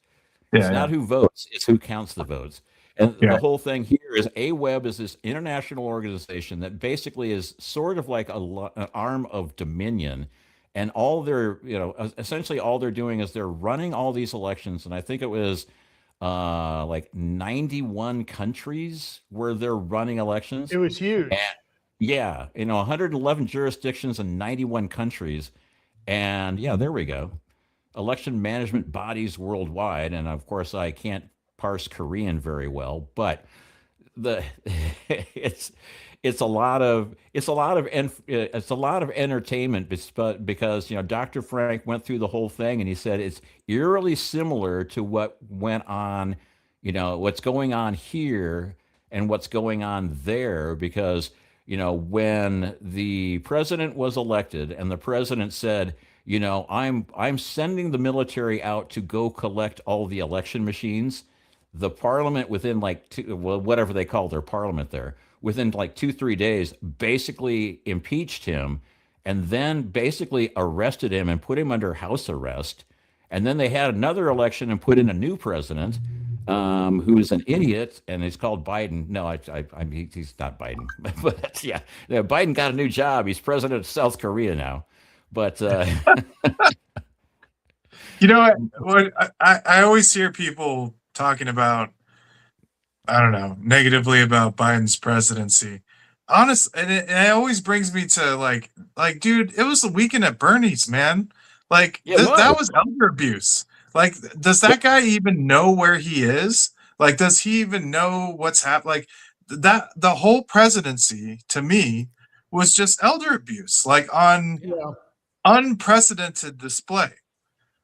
Yeah, Like, it was. how do you do Yeah. weekend at Bernie's with the presidency? Yeah. Well, I mean, I always said, which of the four Biden actors did you like best? Because they were switching them out, going, okay, here's the real Biden, and he'd be like bumbling across the stage and shaking hands with people that weren't there, not being able to answer questions. Oh, And and every then like, once in a while, it's like they're pumping him full of ketamine or something. You know, he would yeah, just have this moment where he's like, "Phoom," and he just have like an adrenaline rush and actually start talking about stuff. And you're like, what did they just inject him with? yeah. Hey And then there'd be guys, times where somebody wasn't paying attention to the scheduling, and it'd be like, and here he is in London speaking live. And an hour later, and here he is at Andrews Air Force Base speaking live. And I'm going, I mean, even with hypersonic transports, you can't be that close together. But anyway, it seems like well, Rob wants he's to so come close on. to the dead. He's so close to Yeah, being dead. He can talk to him and see him. That's the thing. there you go. Hey, I got to get going. I got to let everyone know first that we are sponsored by 3H Tree Service. Oh, that's right. Hey, you want to hit that, Marty? 3H Tree Service. That's right. If you want tree removal, tree trimming, or lot clearing, you got to call 3H Tree Service, because those guys know what they do. I mean, look at that guy. Doesn't he look like he know what He he's doing? does. But you can call 541-294-1800. That's 541-294-1800. Did you know that 3H is the only tree service in Coos County that has an arborist license from the Oregon Landscape Contractors Board? Well, if you didn't before, you do now. That's 3H Tree Service, 541-294-1800. On to the Doesn't he next look one. like someone, if he showed up at your door, no matter what he told you, you would believe him? It's like he's just got that look. It's like, oh, really? There's a child burning on the sidewalk? Yes, let's go look. Yeah. Or either that, or it'd be like if he showed up at my door looking like that and wielding a chainsaw, I'm like, do whatever you want, dude.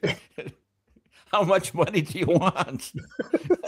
Can I write you a check? What do you Yes. need?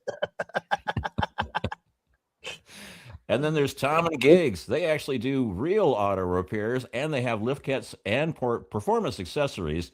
They're at 135 South Stoneham Street in Coos Bay, or Empire, as some people call it. You got expert installation, quality products, and your ride is worth it. They got lift kits and performance accessories. And let's say you're going on a big trip, you can take it in there. They'll check it out and make sure it's not going to implode while you're going anywhere. But not only do they have stuff for real cars, but they have RC Mania there, where you can get an RC car, an RC boat, an RC helicopter or hero copter, and all sorts of RC performance and accessories. That's Tom and Gigs. They're at 135 South Stoneham Street in Coos Bay, or Empire, 541-888-4660. That's 541-888-4660. Stop by. Damn, you are good. today. You are good at this. It seems like I've done it before. I ran into Jim Deathridge the other day, and I go, Herbal Choices with 5 convenient locations. He's going, I've heard that voice before. Yeah, that's funny. Anyway, Herbal Choices. It's your herbal choice quality shop. They got premium cannabis, and they're on the coast of Oregon. Discover quality. Shop responsibly. Experience the difference. TheHerbalChoices.com is the website. You got to be 21 years or older, and you have to have an ID just to get into the store. They have 5 convenient locations. They've got Coos Bay, Reedsport, North Bend, Charleston, and Bandon. I'm just doing that And from remember, memory. this is a drug. Do not operate heavy equipment or go driving or give it to children. That's not allowed, just so everyone knows. Yeah. Wow. Got to be Who did that 21. good? But You have to be anyway. 21 to and do that. yeah, and AWeb is funded by Soros. I forgot to mention that one. But yeah, there's a lot of money involved, and I forget the and USAID. But I forgot there's another guy, something Singh, who is basically he lives in Hong Kong, but he's been pumping billions of dollars into this implosion of America as well. So just to keep it up to date, but I'll have to look up that guy's name. We should do like a whole thing because AI is great. You connecting the dots one day, you could do like, you know what I mean? Have pictures of the guy and you could do AI of him doing whatever, related to whatever you're speaking about. That, I mean, there is so much you can do with that shit. And I think that there's potential there that people aren't seeing, and you're doing good at connecting those dots. Yeah, I mean, and you ought to see some of the stuff for the climate change connect the dots. It's like, wow, okay, so they create the IPCC, and the IPCC gives money to these people, and then they spread it out to these people.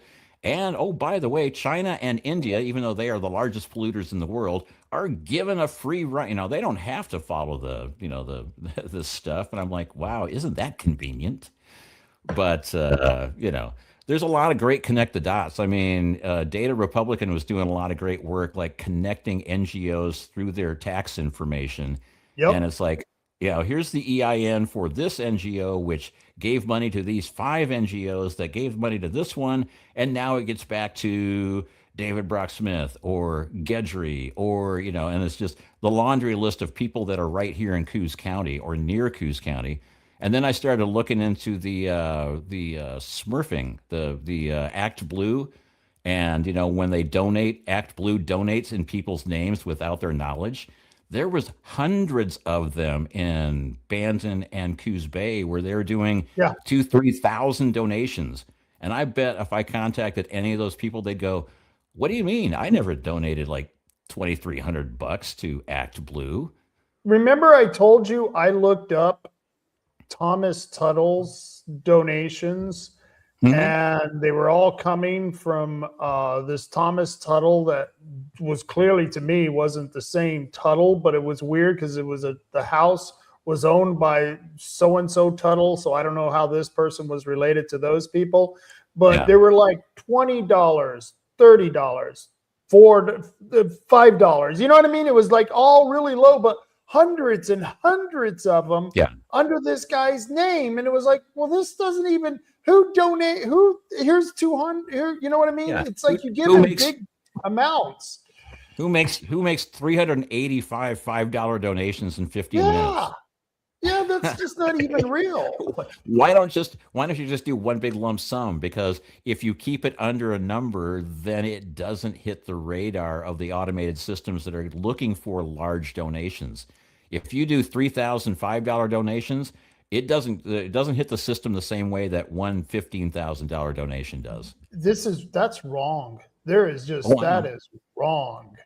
They know this, Marty. If I can do it, I'm an idiot doing this shit. And if I can do it, they can get Big Balls. Wasn't that kid's name? Big Balls. Exactly. They can get him out there and he can find out this stuff. Why isn't he doing that? We need Big Balls. That's what we need. They're actually still doing that. Yeah, they're actually installing Doge-like elements in just about every government agency that they're not going to close down. They've installed Doge-like elements where they have the big balls guys, but they also have people that are HR people and they have people that are legal people, because when they start cutting people, they want to be able to get rid of them and get rid of them legally, which means you're going to have to get HR involved and legal people involved, not just the guy going, "Oh, and by the way, this guy ripped you off for $285,000 by laundering money this way through." There's so many contracts that go through without even accounting numbers on them. It's just we're just passing a buttload of money from one place to another, and then we lose track of it because they lost the accounting number on it. Well, it's and who can keep track of it except AI with all those damn numbers? Steve, you haven't said anything. I apologize. We kind of went off on a rant. Who are the big balls conglomerate people? What is that? What are you guys talking about? Oh, there was a guy, okay, when Doge first came out, the Department of Governmental Efficiency, Doge, was actually an office that was created by Obama back when Obamacare was tanking and they couldn't get a website up and running. So they brought in a bunch of people that were computer experts to do government efficiency and try to make all the government computer systems work together better. And then when Trump came in, he basically just changed. It's still the same group of people, or still the same uh, mission, so to speak, but it's a new name. It's now the Department of Government Efficiency. And they basically came in and said, oh, by the way, we've just found like 19 million social security numbers for people that don't exist. Or, hey, we just found like, $3 billion of aid that didn't go anywhere and just disappeared. And so they're taking the big numbers, but now what they're doing is they're going through and, culling through all the other contracts and culling through all the other things that are going on. But there was one guy that was working for Doge, one of Elon's guys, and his nickname was Big Balls. And so that's where the Big Balls moniker came from. He was a guy that was actually attacked. Somebody doxed him, found him, and attacked him. And now that was after he got the name Big Balls. That's how much of a Big Balls type of guy this is. The kid got beaten after that. And so, just goes to show you there might be. So that was just like his user handle? Yeah, it was his user handle or his nickname. I mean, because basically Elon was like going, yeah, and the guy that's doing this best is the guy I always call Big Balls. And I'm like, okay. And I'm sure he said that like during a government cabinet meeting. Probably, yeah. Actually, didn't he? That was said at the legislature when they were doing the investigation. That was, how the senators will ask the questions of people. That actually came up. And yes, the term Big Balls was used right there in the middle of session. And so nobody come after the rant, because we're just repeating what is said in the Ivy halls. Not like that, but if we had the licensing rights, we'd be playing AC/DC's version of "I've Got Big Balls." But anyway. Oh, my dad used to play that song all the time, and he'd play it, and then it was like, to him, like I think he probably first heard it when he was like 16, 17, 18 or something. Exactly. Yeah. And then so he's like, I have similar things with my kids. I'll be like, hey, listen to this. This is funny, right? And then they'll just look at me and they're like, here's the trick, Steve. I tell my granddaughter I'll listen to new stuff like the Beatles. We were doing Yellow Submarine, and I'll tell her, this is this new band that came out, and he just done this new song called the Yellow Submarine. You're going to love it. It's brand new. It's a big hit. And she's like, oh, yeah. I'm like, this is so cool. You're peddling antiques.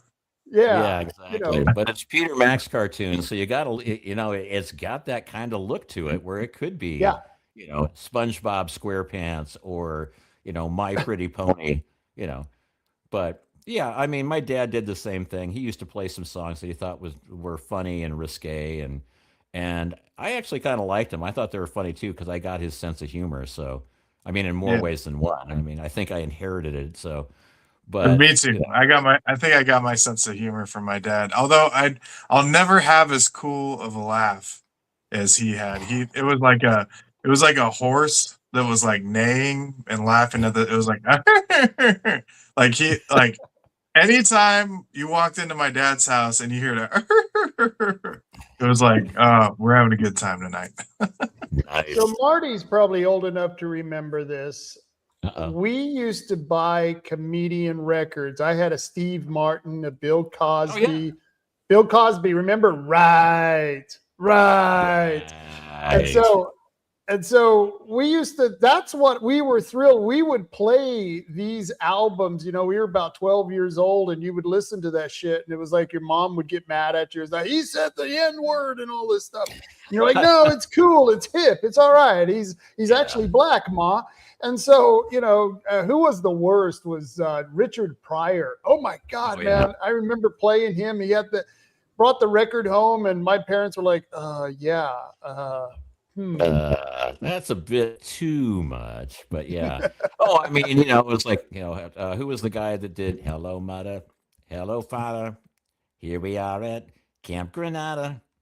But I mean, that it was that Yeah. kind of stuff, and then it was also like the button-down mind of who the guy that had Bob Newhart. There we go, and George Carlin and Bill Cosby, of course.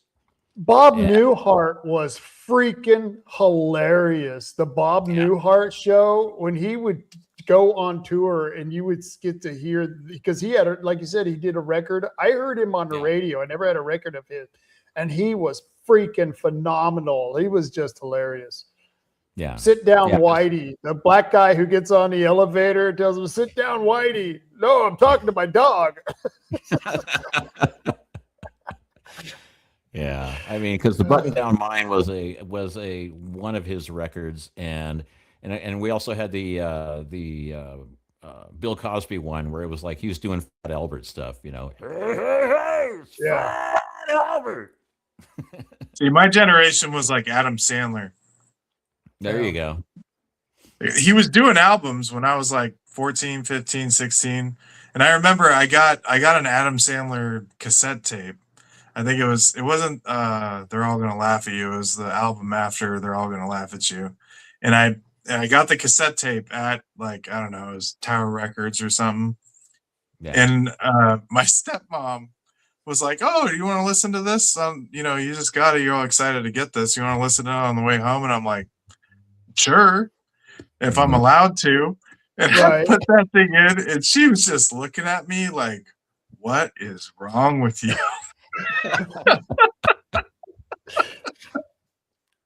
And I was like, "It was Sloppy one of my favorite Joes. moments as a kid, though." That's what Yeah. I always think of when I think of Adam Sandler, is the Sloppy Joes, the Lunch Lady song. Yeah, Lunch The Lady Lunch Land. Lady That's a song. good one. And the Excited Southerner. Oh, He would that's all he good just stuff. talked so fast that he was mumbling, and then people would just be like he goes to a restaurant and he's just like, I'll take that, and he's like getting ahead of himself and just keeps stuttering over and over. And the waiter's like, "I'll come back when you're ready," and he's like, "Ooh." No, there's just some things you can play for the kids, music wise and stuff. It's like I play the old videos because I like listening to the songs, and then it's like, oh my God, I forgot we used to do that, and you have to click it off, and it's like, it's just a video, a 2-minute video, and you wouldn't. At 17, it wasn't even phasing me, but now it's like a grandpa. Oh my God, that young lady is dressed inappropriately. That young lady's your grandmother. Oh, shh. I do want to touch on something before we get out of here. Have you guys been following on social media all of the people from Germany and Ireland and Japan and Brazil and South Korea that have been experiencing America through this World Cup? Like, there are videos coming out, and it's like people from like influencers that have like huge followings from each country about like all the amazing like experiences and unity and great food and great company and law enforcement that's having a great time with them as well. It's like, I was telling my parents, because my parents are always like, I don't know, kind of pessimistic about what's happening in the world right now. Yeah. And I'm like, this is like this little blip of hope. Like, all these foreigners from all these countries that have been like indoctrinated and trained to believe that America is this divisive, horrible cesspool of humanity. And, they've all been like taught to believe this. They're coming here and going, I just went on a river float with like, my spouse and her best friend or his best friend. And like, I wish my childhood was in America. Like, the tour guide was amazing. The experience was amazing. The food's been amazing. Everybody's amazing. Right. There's like, none of these problems actually exist. It's like, it's tearing a huge hole in the legacy media fabric of push division, push hate, try to push everybody to connect with each other over something that they hate. Right. Yeah. And that's the disgusting thing to me is they've created this culture or subculture in America of people that are actually seeking to connect with other human beings for a mutual hate over something. Yeah. It's like hate mongering legacy media BS. But Well, I just wanted to bring that up. If you guys seen that on social media, this World Cup has been like, whoa. Yeah, I You know, really like I've that lived because- through a lot of natural disasters in my time, and every time, every single damn time, Americans step up. I've been in floods. I've seen neighbors' houses destroyed in tornadoes, hurricanes, fire, you name it, and people step up. It's amazing. I don't know, Marty. You know Scott Brewster. His house just burnt down. Okay, I And didn't know that. I heard a rumor to that effect, but I hadn't heard any details about it. oh yeah, his house burned down, and of course we were, we wanted to find out what he needed. He didn't need anything. People stepped up so much that they were overwhelmed with the amount of help they got. Excellent. And yeah, it was freaking amazing. But I have, all my life, I've never seen a natural disaster or a car wreck on the side of the road. Everyone stops. Everyone wants to help. That's America. No, and that was the thing that I really loved about all these posts on X from all the people that were here at the World Cup. They were just completely freaked out because they'd been hearing the same negative rhetoric about America that we get pushed down our throat every single day for the last 10, 15 years, where it's like, if you're a patriot, you're bad. If you're a Christian, you're bad. If you don't want people invading your country, you're a racist, you're a misogynist, you're a bigot, you're whatever. And it's the nonstop, constant derision and divisiveness.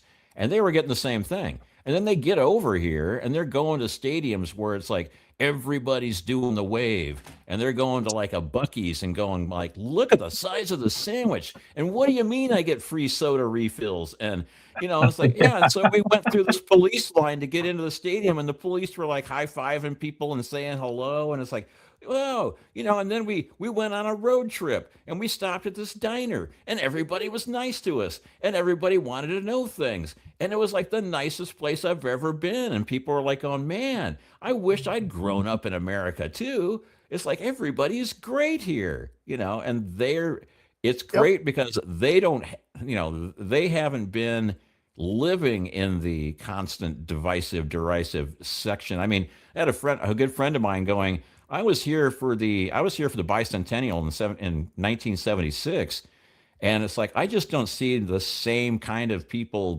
getting that excited about the 250 that they did for the 200. And I'm like going, yeah, well, that's because for the last 15, 20 years, you've been getting nothing but negative rhetoric shoved down your throat 24/7. And it's like you gotta just throw that off and go, America is the country where people can get away with doing negative rhetoric, but I don't have to listen to it. I know enough people that are positive. And as Rob was saying, every time there's a natural disaster, I mean, I lived in Northeast Iowa for a while. We would have floods. People would be like helping all the people out that got flooded out, or maybe putting up sand dikes at the last second to keep them from getting flooded out. Or tornado would come through and wipe out a neighborhood. It would be almost like the Amish showing up to help them rebuild their houses within weeks.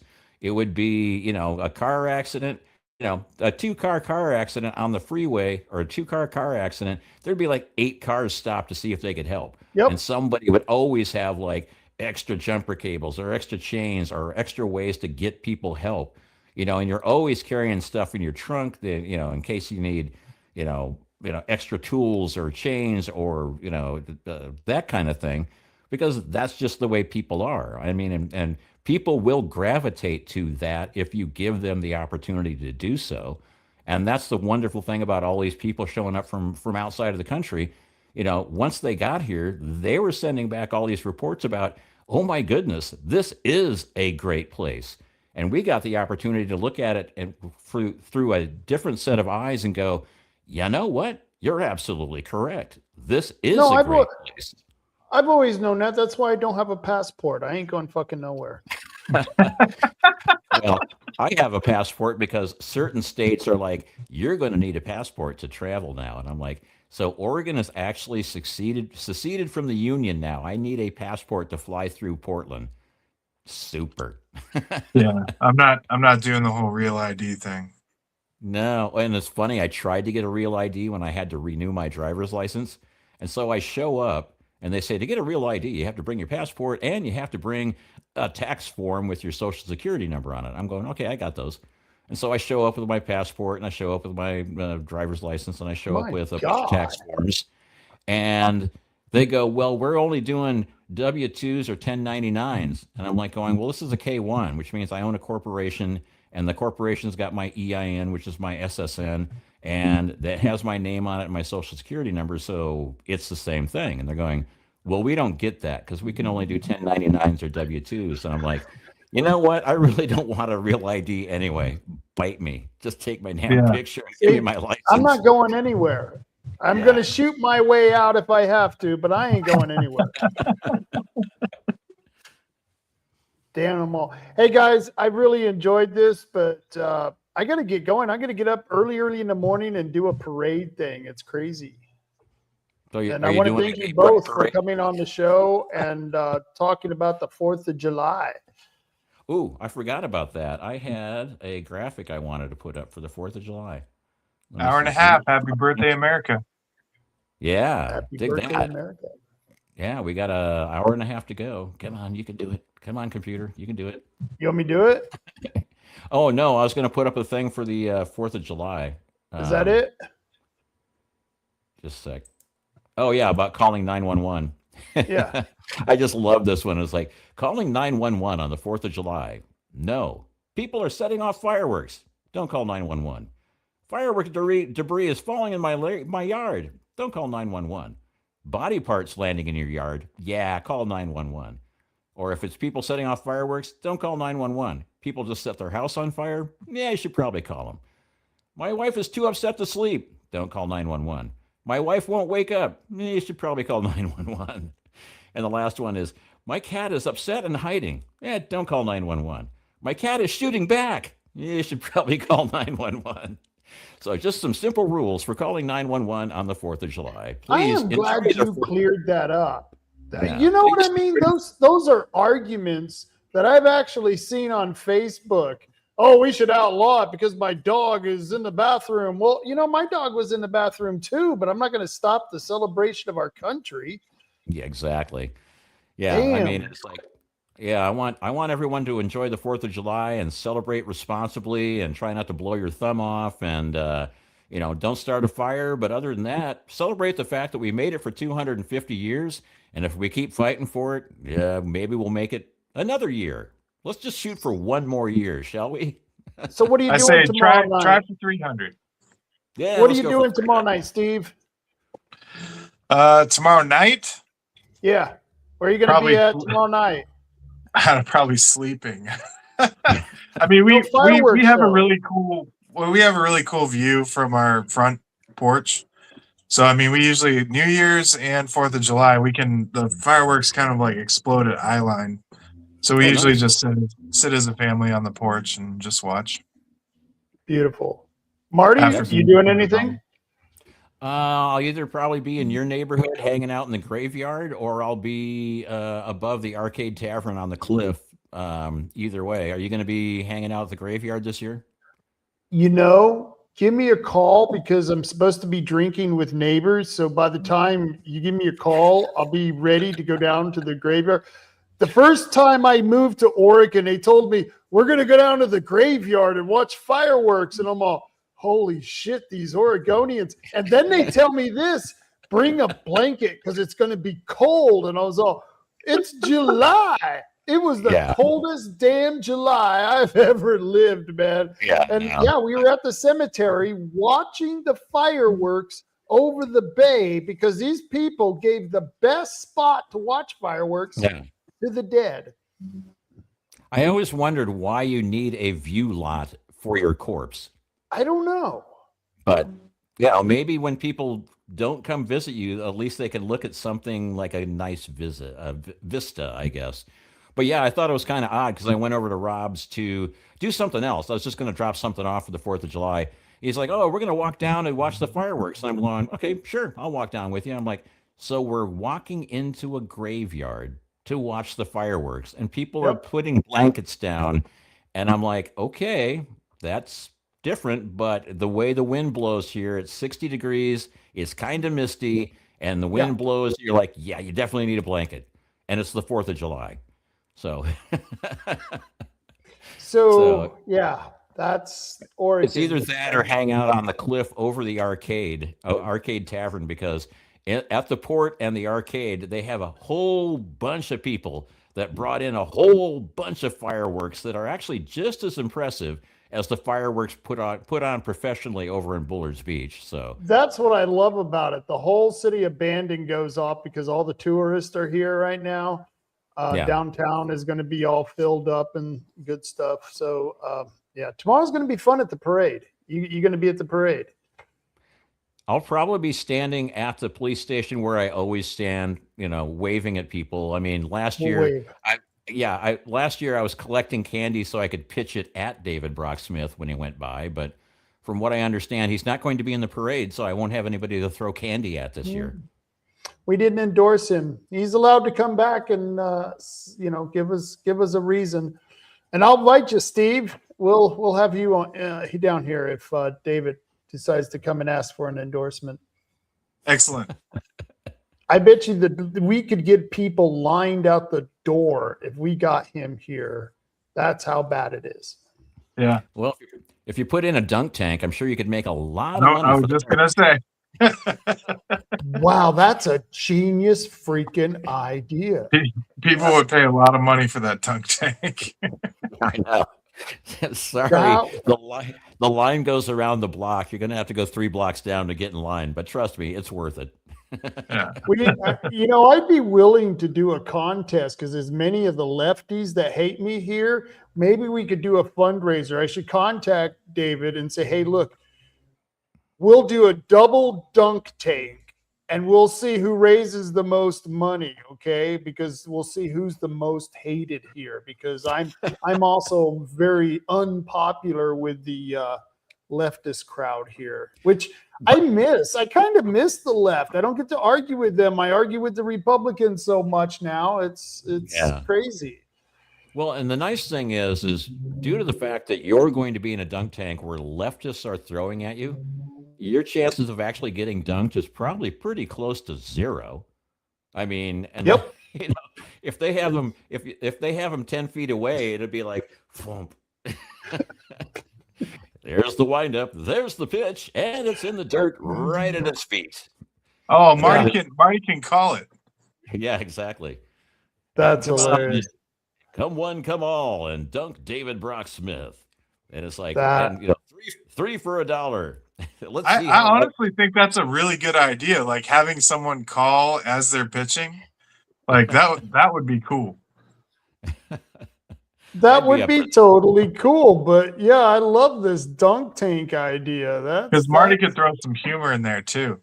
Yeah, he could be like, the barker, the carnival barker out there with the dunk tanks. And you could give it to both of us. That would be freaking great. If a 6-year-old came up, he could be basically like, and short pants is up to the, give everybody names. Good old Tiny is up at the mound. Wow! Just to raise money, I would do that. That'd be fun. We're gonna have to put him up on a stool here so he can throw that high because he's got to hit the target. Shorty McLefty is up next. And you'd think a guy like David Brocksmith, as big as he is, would actually float, but oh my God, no, we have to have paramedics on scene to bring him back to the surface because there is a risk of drowning. He's in as bad as condition as the whales were going to be that offshore wind we're going to be affected by. Yes. Yeah. Offshore wind. Last time he went to the beach, everybody was trying to push him back into the ocean. He just didn't quite understand. Oh shit, that's bad. Guys, I gotta go, man. I'll talk to you All right. later. It's been fun. I'll catch everyone else next Friday on the Friday Night Rant. And Monday, I will be talking to Suzanne Gallagher from Parents' Rights in Education. Very good stuff. Carry on, Coos County. Carry on. Happy 4th of July, everybody. Happy 4th of July. Happy 4th of July. Happy 4th of July.